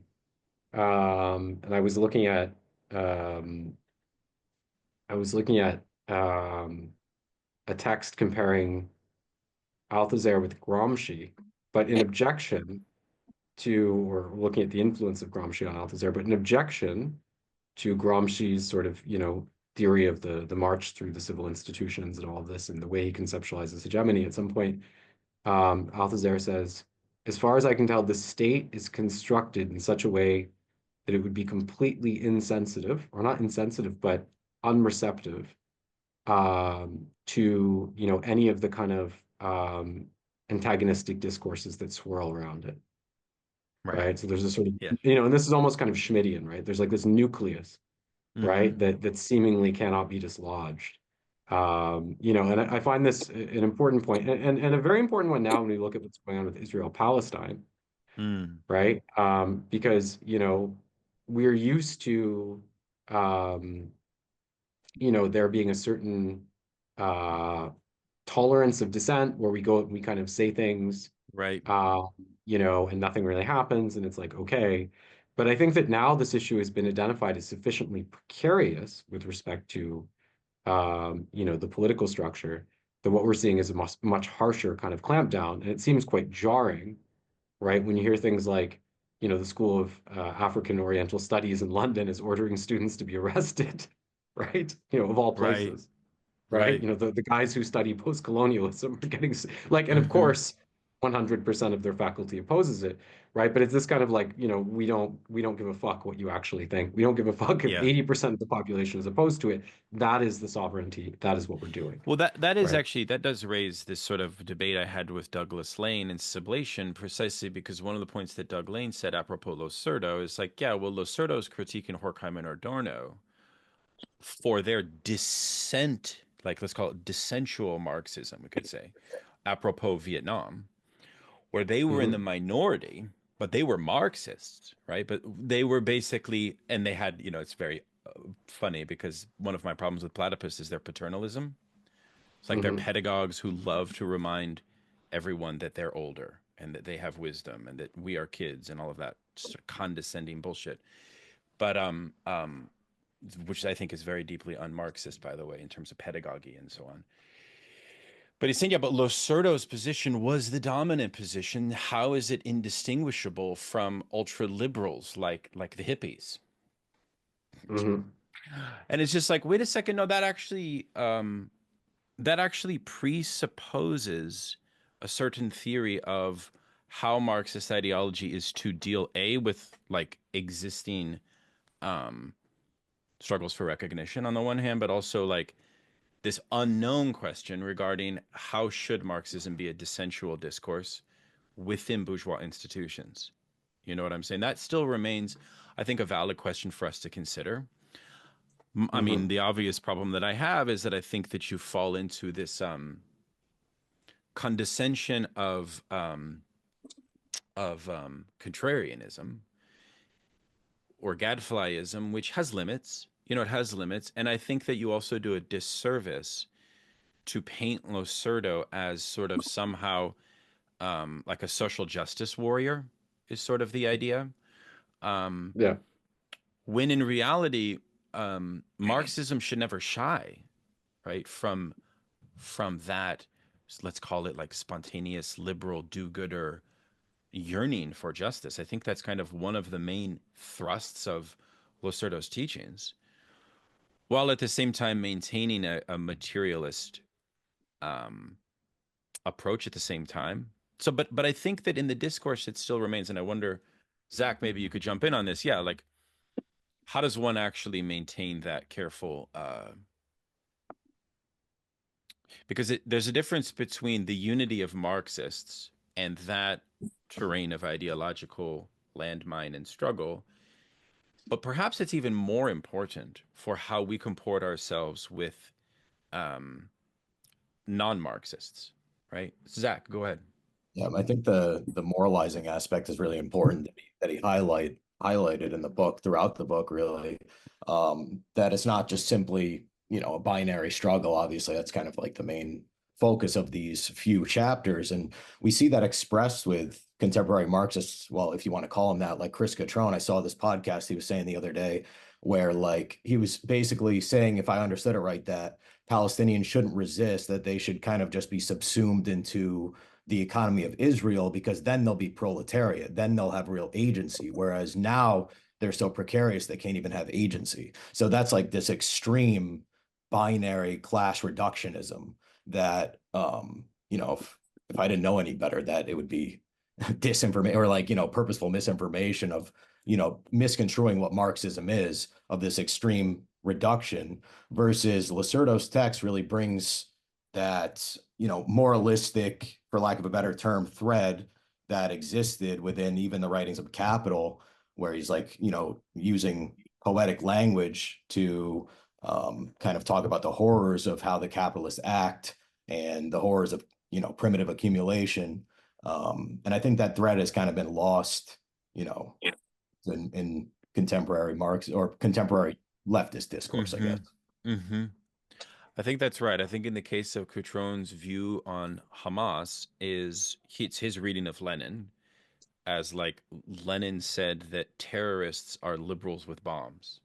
And so he thinks that Hamas is ultimately kind of like a veiled liberal project, which has there's no strategic possibility for a Marxist solidarity with Hamas. And so as a result of that, it is sort of theoretically, in his view, more sound to deny the current struggle of the Palestinians, precisely because it would be serving the Marxist, outcome or vision of the Middle East more generally, including the Palestinians, to do exactly what you said, right? And I think that, obviously what I tried to show in my conversation with Doug is that they're relying very much on Moïse Postone's criticism of a certain direction of anti-imperialism as performing a kind of fetishism on anti-colonial or anti-imperialist struggles that throw Marxist conceptions completely out the window.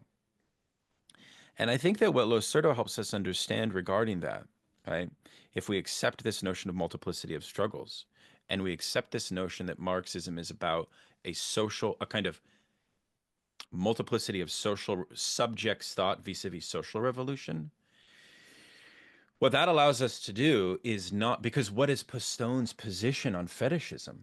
Postone here, from a Losurdo perspective, would be on the side of a maintenance of an ultra-binary logic of thinking an anti-capitalist struggle. Ultra-binary to the utmost, right?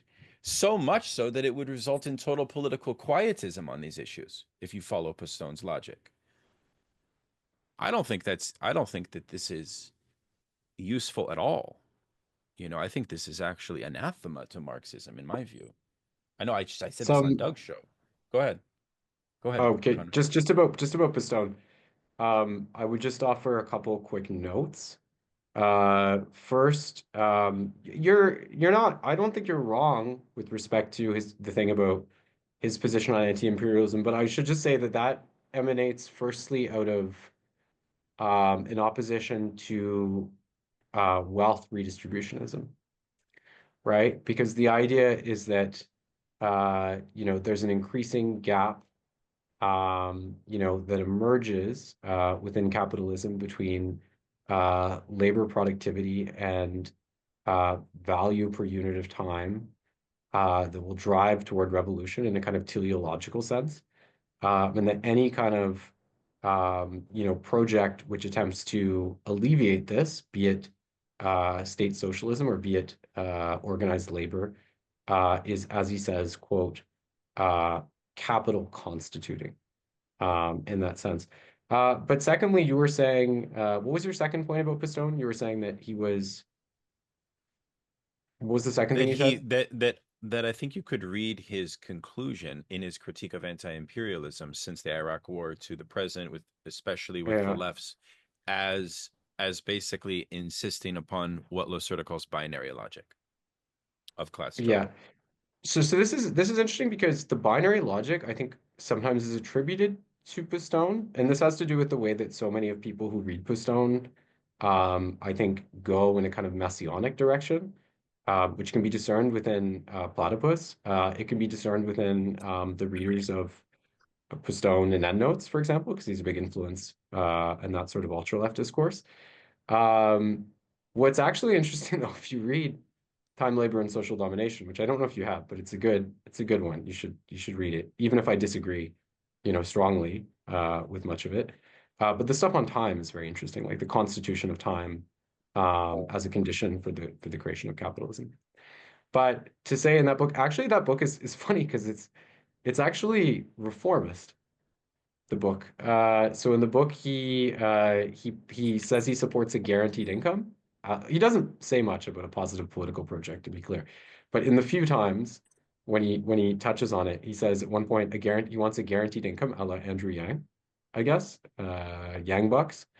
And he says at another point that he lauds the new movements, right? So he sort of heralds, post-structuralism and identity politics The new as left, the new potentially, left. Yeah, right. yeah, it's potentially affording refuge from, the despotism of the category of labor and its capital constituting character. I think at one point there was actually a discourse where he said like, "I'm not an ultra" or something. So I just want to Yeah, make that distinction between the messianic right. reading of Postone and then him himself, like Postone himself. Well, I don't think that he's claiming that anti-imperialism. I mean, he's making a variant on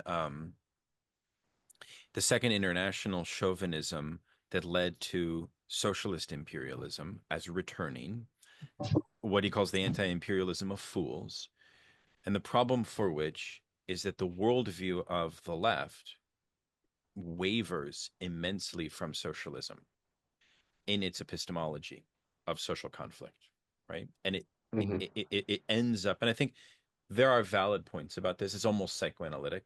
It ends up Yeah, becoming, our priority is driven through revenge, ultimately, right? Whoever is contesting the big bad American state apparatus has our solidarity, right? yeah, And so, what I think the platypoid guys are trying to do is sort of extend that and offer a corrective for the left caught in a peer. Because, I mean, let's be honest, the gray zone guys, the sort of so-called folks that sympathize with Assad, right? yeah, Blumenthal and Aaron Mate and those cats, they yeah, have really nothing to say about the domestic class struggle. It's like in that regard, they're only multiplicity of struggle. So it's true that I mean, I don't see any Marxism with some anti-imperialists, but I don't think that's yeah, really the prescription that we're interested in. We're interested in yeah, some type of unification there that would not that would try to encourage the continual politicization of these struggles while containerizing them as much as possible within a sort of proletarian oriented direction as much as possible. I think that the problem of the outcome of this prescription of the platypus people is a total, well, it risks either a neoconservative embrace of imperialism at worst, whereas at best it's just total political quietism on the international stage. Go ahead, Matilda. Well, and just to throw this in, and I've said this before, but I just want to be clear about my position on that.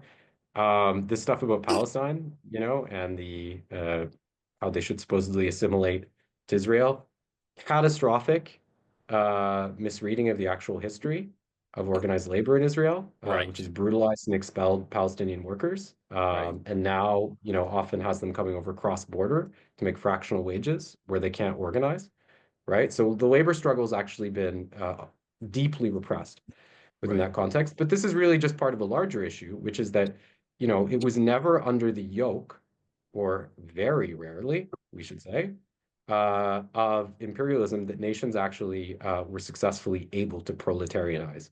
That is a fact of history, right? And that is what drove delinking as well as an impulse.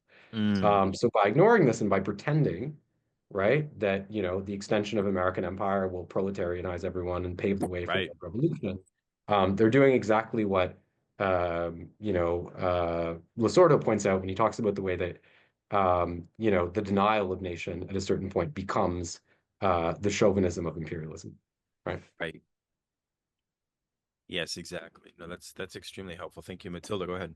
Yeah, about this, like, I feel like Palestine and like what's going on in Syria, um, like this idea of, and then Losurdo and this idea that this national liberation struggle and the struggle for recognition is like holds to me, in some sense, it seemed like he was almost substituting that like vulgar binary, well, it seemed like the binary logic of like the dehumanized worker that was like ontologically bound to revolt in a proletarian revolution. It seems like in some senses this got displaced into the struggle for recognition, into like a more realistic, like existential imperative to survive, and like and which seems much more realistic in a certain sense,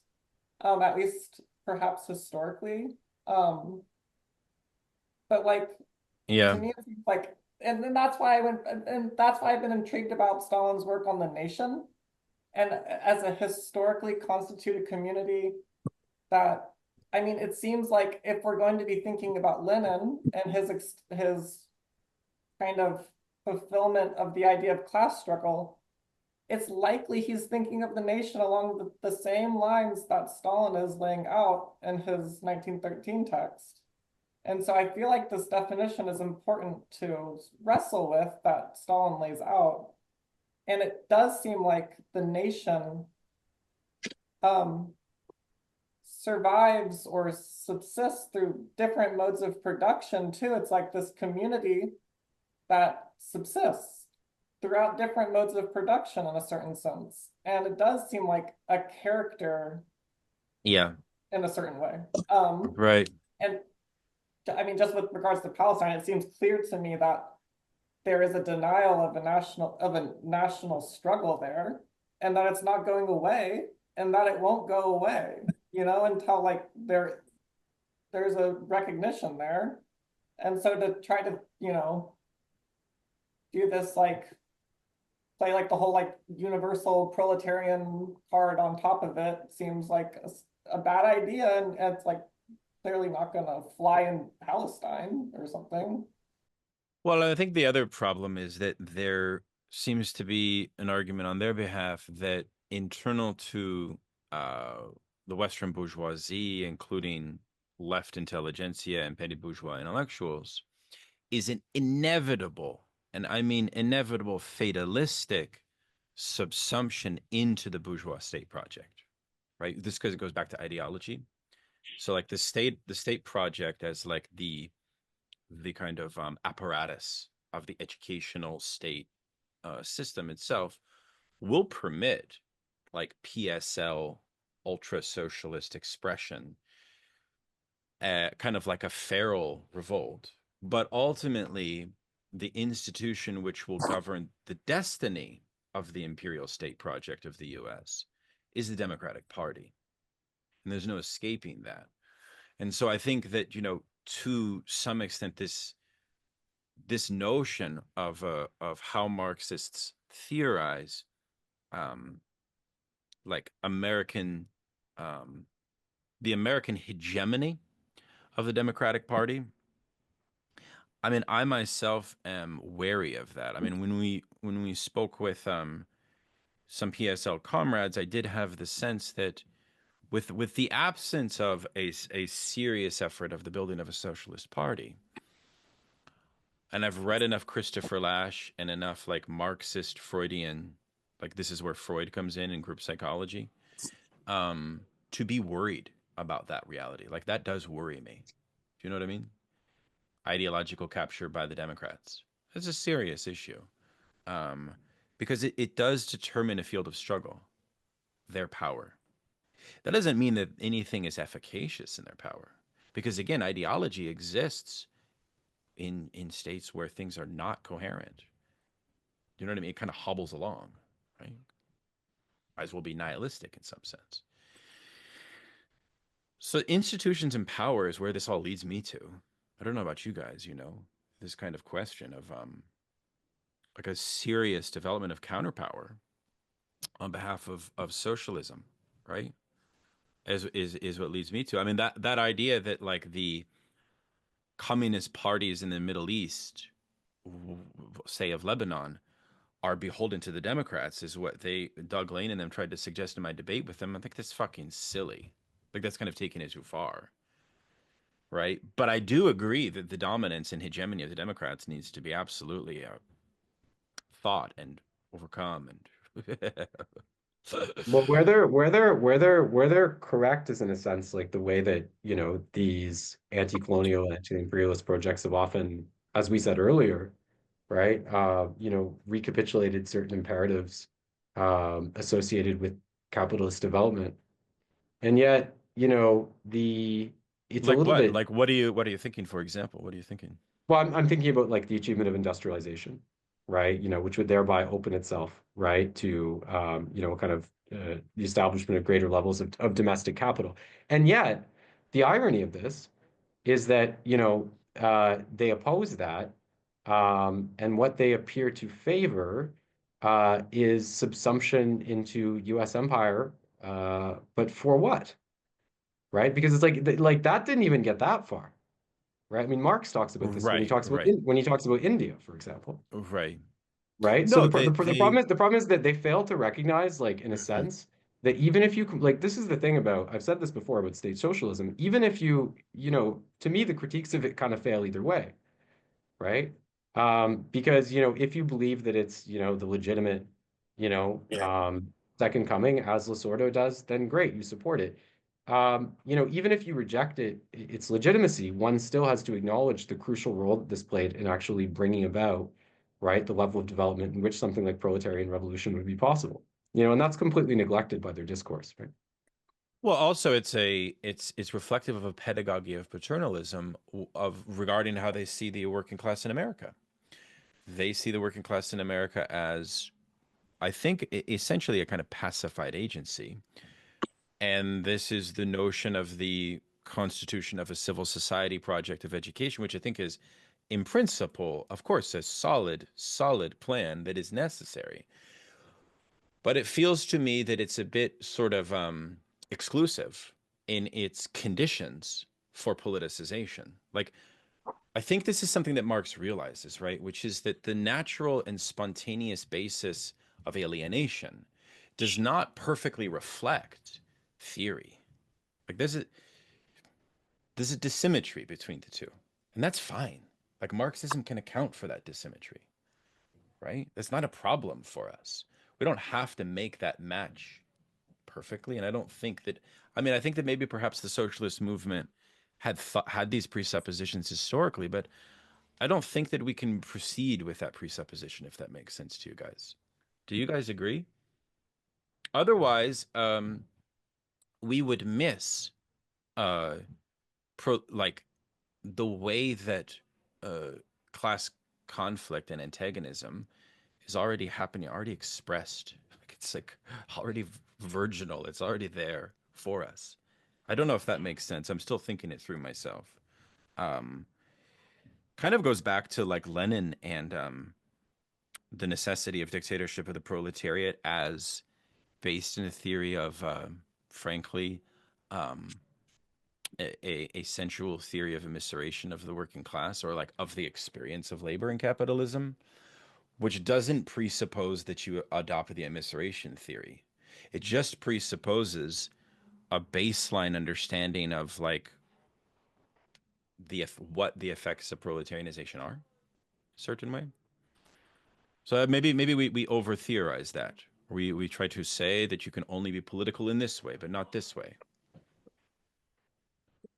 It's something to think about, Because liberalism is quite good at, let's be honest, is it not true that liberalism is quite good at sort of trying to name and articulate spontaneous presence of agitation? Connor, what's up, man? Come on in.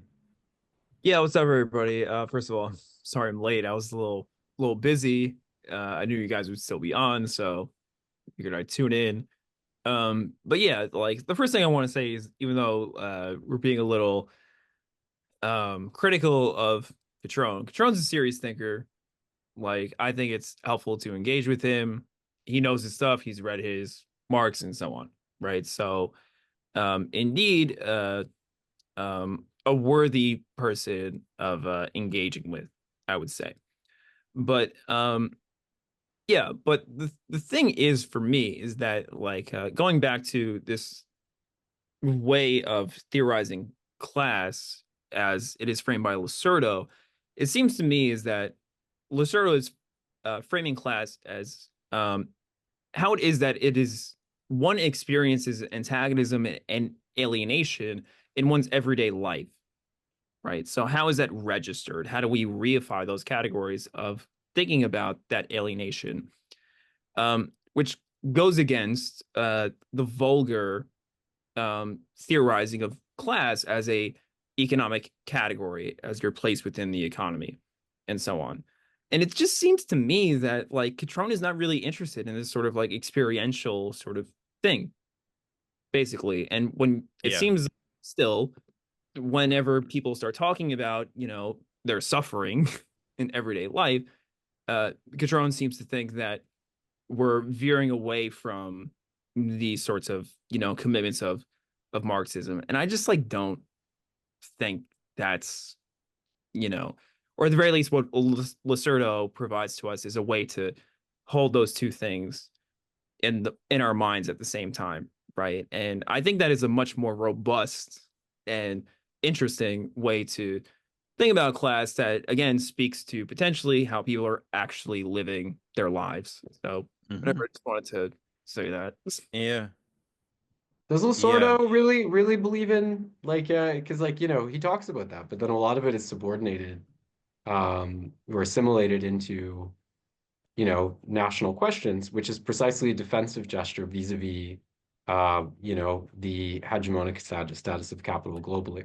I Are only you bring this up saying for are you saying, Conrad, that Losurdo needs to think the intersection or the confluence of like economic proletarian struggle with social what he calls the social question? Is that what you're saying? he could do that. He could do that better. But I want to make another point as I agree. well, I agree which with is that just actually. which he could do it better. But I want to make another point as well, which is just that part of what we have to understand also about this distance from experience is that it's historically conditioned. And what I mean by that is like, you know, when we could say it about forms of messianism, right? Like communization theory, what Endnotes talks about, platypus in some sense. We could also say it about, you know, forms of rationalism, right? Like when Althusser talks about, you know, the difference between experience and scientific knowledge, right? Or, you know, sort of Badiou's Platonism in a certain way.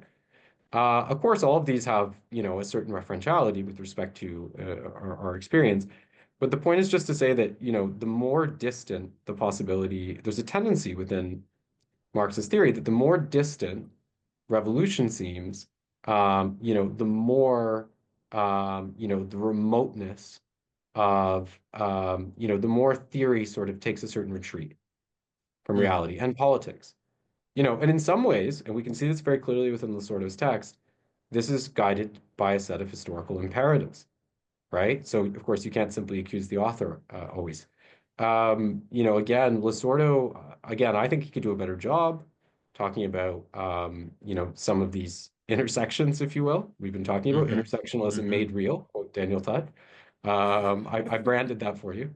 But you a trademark. Um, but um, but no, but the reality is, I think that this he's also responding to something real, which is again the retreat from world revolution and the need, as it were, Yeah. right, to construct socialism within a peripheral context, right? But and that results in a certain distance from these other contradictions, and we can debate, you know, is it the right level, is it not the right level? But I just wish to underline the historical nature of that dilemma.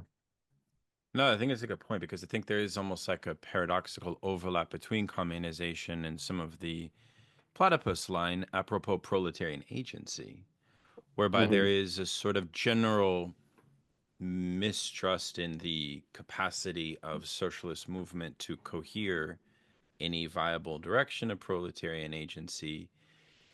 For communization, what that results in is a kind of conflation of anarchism with communism, resulting in a revolutionary imagination, right?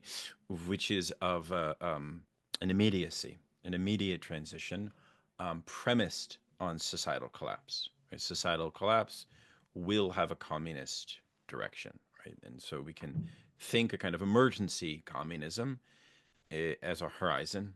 But we can forego program building. We can forego party work completely, right? And that's why they don't need Lenin at all. You know Well, what what I is mean? this? Just to say, this is our situation, right? We have what I would call proletarian messianism, Mm-hmm. right? We have, the subordination of, class contradiction and other forms of contradiction to the national question, like you were talking about the people with Assad and things like this. And we have, a reformism that fails in any meaningful way to challenge the capitalist status quo. So, all of these things, of course, are symptomatic And that, of our failure. And yeah. we can work out a better, maybe way of understanding reality than is offered by any of these extremes. But that's not going to fix the situation, right? The situation is resolved through practice, right? And that reformism is premised on, going back to Therborn, a kind of it itself participates in a perpetual depoliticization of the working class, even at moments, tragically so, where greater politicization could be garnered through the power of their access to media, through the power of their access to forms of intellectual publication and discourse. I'm talking about the DSA folks, Yeah, right? yeah. Right? But what do?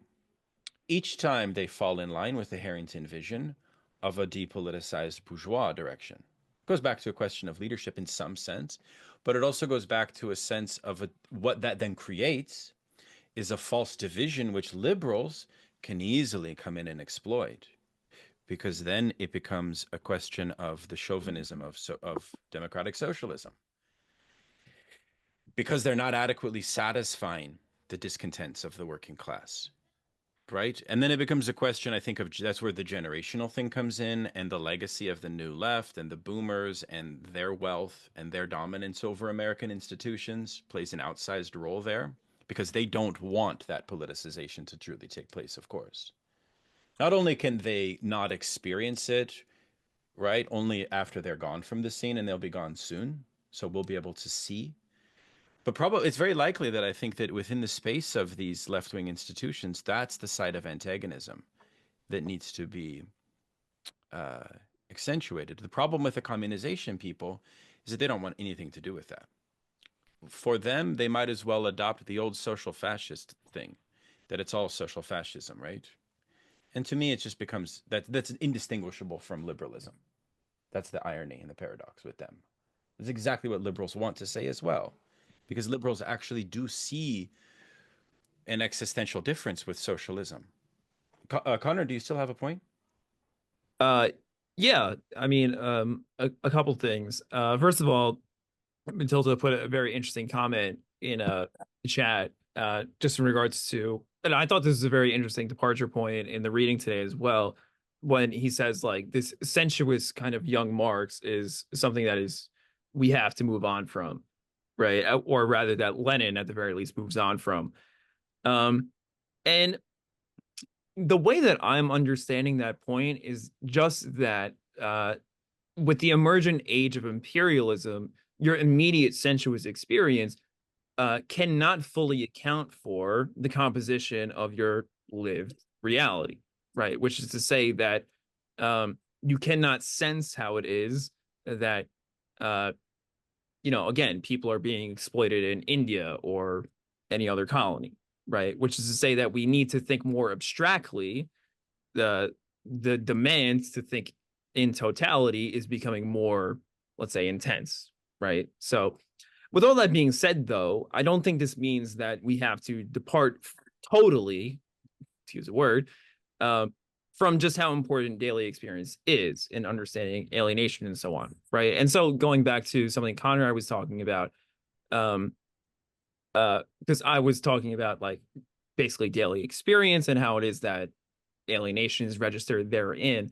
I think the national question factors into daily experience. And if I misunderstood Conrad, please tell me I'm wrong. Mm-hmm. But yeah, because I mean, listen, what happens on every Sunday in America, if not this indulgence in the experience of what it means to be an American when we watch football? There are rituals wherein we totally participate in what it means to be flag waving motherfuckers, right? But that's one way to think about it. I mean, did people in colonized Ireland think about the national question in a different way? I'm sure they did. And I just mean to say that the national question is also a reified category through which how it is that we think of collective experience, and also mediates how it is that we think about our everyday lives, right? It's not merely something we read about in books. It's, again, something that informs how we understand our experience, right? So I hope this is making sense. I'm sorry. No, I think it's good. I mean, I think it's good. It's difficult in the United States context because proletarianization,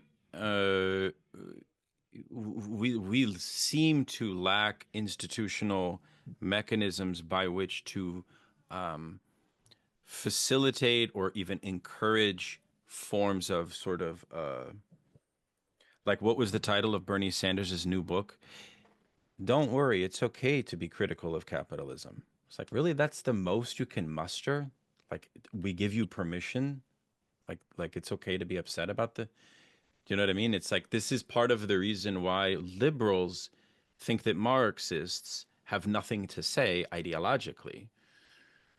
And then they must assume that we as liberals are actually more militant and radical than you, because we can actually give rhetorical window dressing to generalized outrage. Of course, Marxists probably would retort to liberals that, yeah, well, we give outrage that's concentrated strategically vis-a-vis valves of class experience. To which they would respond, yeah, but you're doing that in a reductive way, and we think broader than you. And so here, I think Losurdo helps us. Yeah, you're right, Connor. Why not? Why not maintain a fidelity to? And I think actually, that's the unfinished question, which is, okay, if the humanism of Marxism remains, and this Hegelian notion that the degradation of wage labor from the early Marx of 1844 is not capable of being resolved by bourgeois legal contract, reformism, redistribution, etc. If that's an experiential point, a subjective point on which we latch on a vision of socialism, the outcome of that would be an educational project that would be fully on the side of the sensualism of alienation, and would have to be within the core region itself, but yeah, of course, beyond. Seems to me that that's valid. I don't know. Seems to me that that's something that Connor was reminding me of Jameson there for a second when he talked about imperialism and abstraction, right? Because at some point, Jameson said that alienation is a modernist experience, right? In other words, like the problem with alienation is that it presupposes that there is something that would not be alienated, right? But when society becomes completely subsumed or saturated by capitalism, right, at a global level, no less, we fail to conceptualize any kind of external referent, right? But yeah, with that said, Connor, I don't disagree with anything you said. My only question here with respect to Losurdo had to do with the privilege that's assigned to the national question vis-a-vis other contradictions, and how that could be read as a tension with some of the earlier statements in the book. And it's a thread line that runs throughout his oeuvre, but we should remember that part of the ostensible function of this book, which I think is a very bold agenda announced at the outset, is to highlight the sort of multiplicity of contradictions which we're confronted by.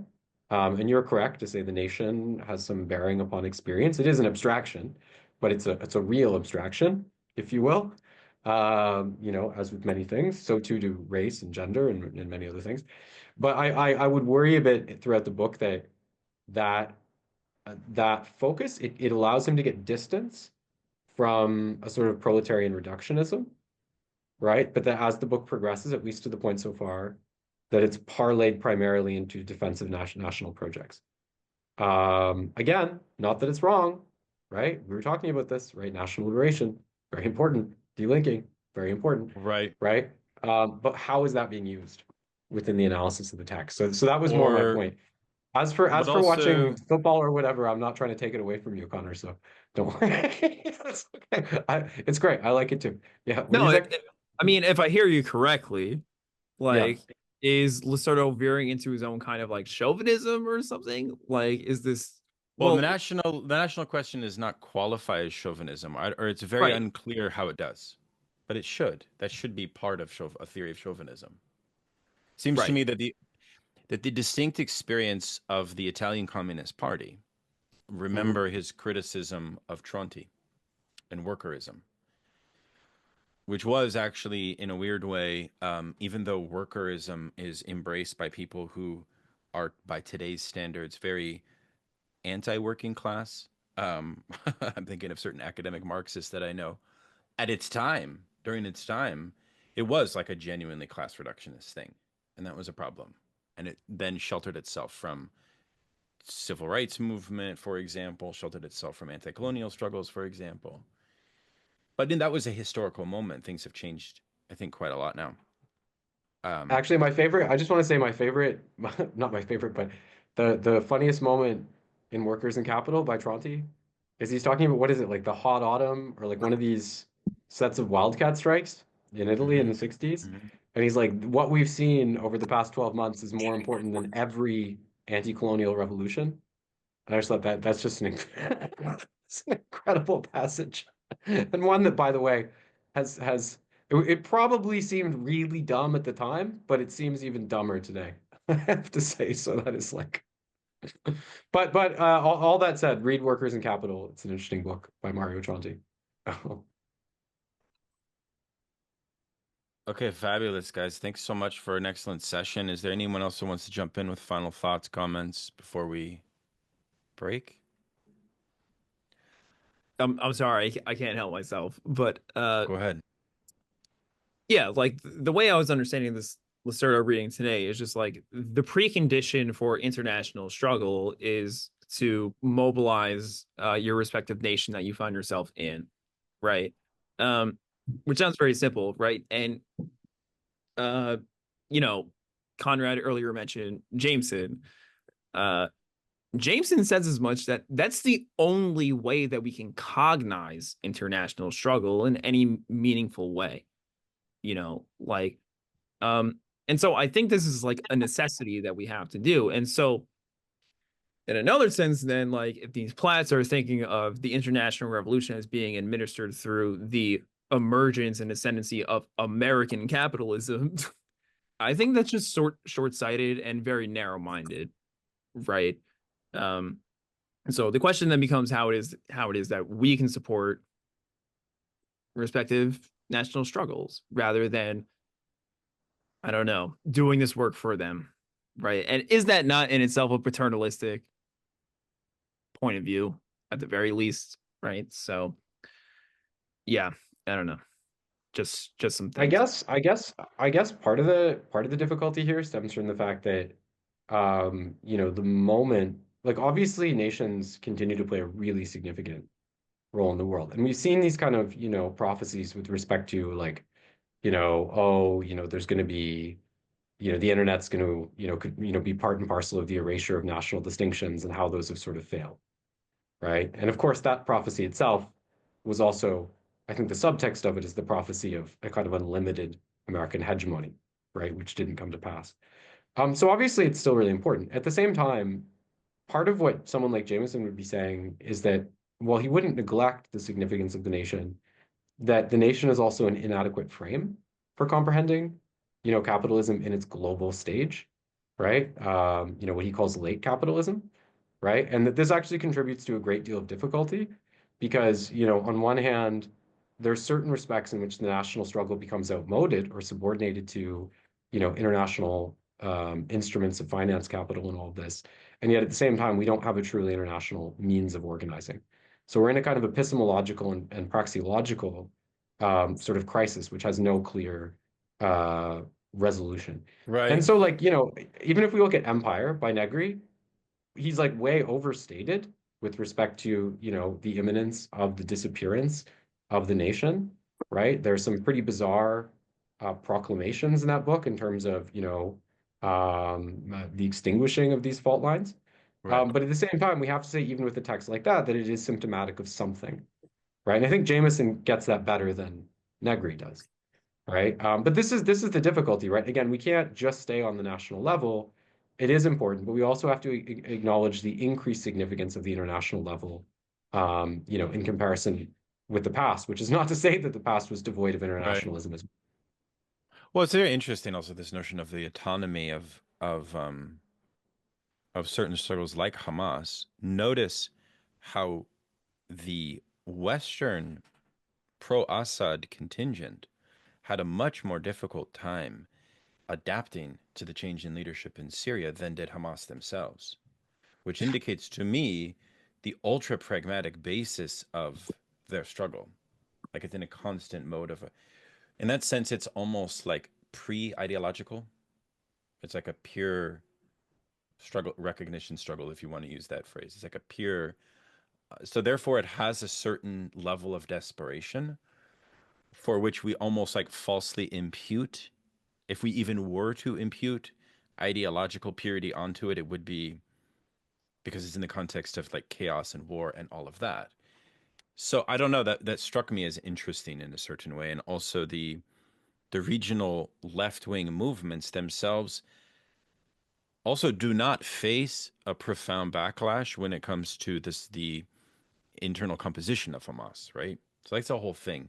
Somebody posted a nice text on that, and I was looking at that indicates Hamas's kind of unity of elements of the left and the history of as to why they have hegemony right now within Palestine, which itself is, of course, a reflection of the degraded status of the conflict, but still something that we have to have solidarity with. No, absolutely. And someone in the group, Civilization Socialists, which you guys should check out. You can join if you want. We have some good discussions there. But no, somebody said in that they said because I was being critical of what I saw as a certain kind of over-identification with Assad and furthermore with Russia as kind of Bonapartist states. And somebody said to me, they said, well, PFLP, supports Assad. Right? And this is actually really significant, I think, because what we have to acknowledge here is that, because I was pointing out that the international Marxist organizations, virtually all of them do not. Right. Right. And that was part of my appeal to authority and technically fallacious argument. But okay, it matters. But someone's response was, well, PFLP supports it. And this actually is an interesting thing because but what we have to understand is, as you say, PFLP is united in a national liberation struggle. And right, so you can't look at what we can support what they're doing with respect to the liberation of Palestine, but you cannot turn that into a litmus for what like a global Marxist position should be on that issue in a macro sense. Right. And so we have to incorporate right. their struggle and acknowledge it, but we can't take it as gospel with respect to that. Absolutely. And nor can you have this kind of like uncritical tailism of these sort of halfway socialist states or even non-socialist states such as Russia. Because that does prove Pastone's theory of the fetishism of anti-imperialism correct. That is kind of the anti-imperialism of fools. That is, I think, valid. Do you know what I mean? Mm-hmm. Like this kind of unthinking. What is fetishism in this case, by the way? Fetishism is a epistemological reduction of the stakes of the struggle, social conflict, to a personification, right? Yeah. And so it comes with the fetishizing of a glorious leader, Putin, Xi, things like that, right? So it's that's the crucial dimension there. Well, they don't even. What's interesting is they don't even talk about China like they talk about Russia more. And like, well, that's actually that's one of kind of Lukács's fascinating. Well, I mean, look, I'm hard on Pastone because I think the way that they incorporate him is bad, but he does have a good point, and which links to Lukács's theory of imperialism. Because one of Lukács's theories of imperialism is that capitalism becomes fetishistic, and the bourgeois, the project of bourgeois individualism becomes militarized, and this is where you get like irrationalism, social Darwinism, and look at like this is where the it was one explanation of why the bourgeoisie does not need a coherent, rational ideological project to cohere itself. It also explains why certain theories of the human and biological theories become very vitalistic, because they sort of have a general interest, or sort of there's a generalized self-interest for the perpetuation of a kind of militarized collective expression to serve the overall imperialist aims and so on. But that trickles down and shapes the whole worldview. It's kind of crazy. Karatani also has a fabulous work on this that I've shared on the Discord. But anyways, I think we'll close, guys. And is anybody live in DC here, or is everybody out of DC? I think everybody's out of DC. Well, we'll be getting together in person on Thursday. Love to see you guys. I think we'll stream it too, so folks can see. Noah, you never weighed in. I just soaking it in. Yeah, I am just soaking it in. There's a lot going on right now. I'm going through the class struggle book and liberalism and Western Marxism all at once, and just trying to find my footing in all of this. Cool, brother. All right, comrades. All the best, everyone. Talk soon. Peace out.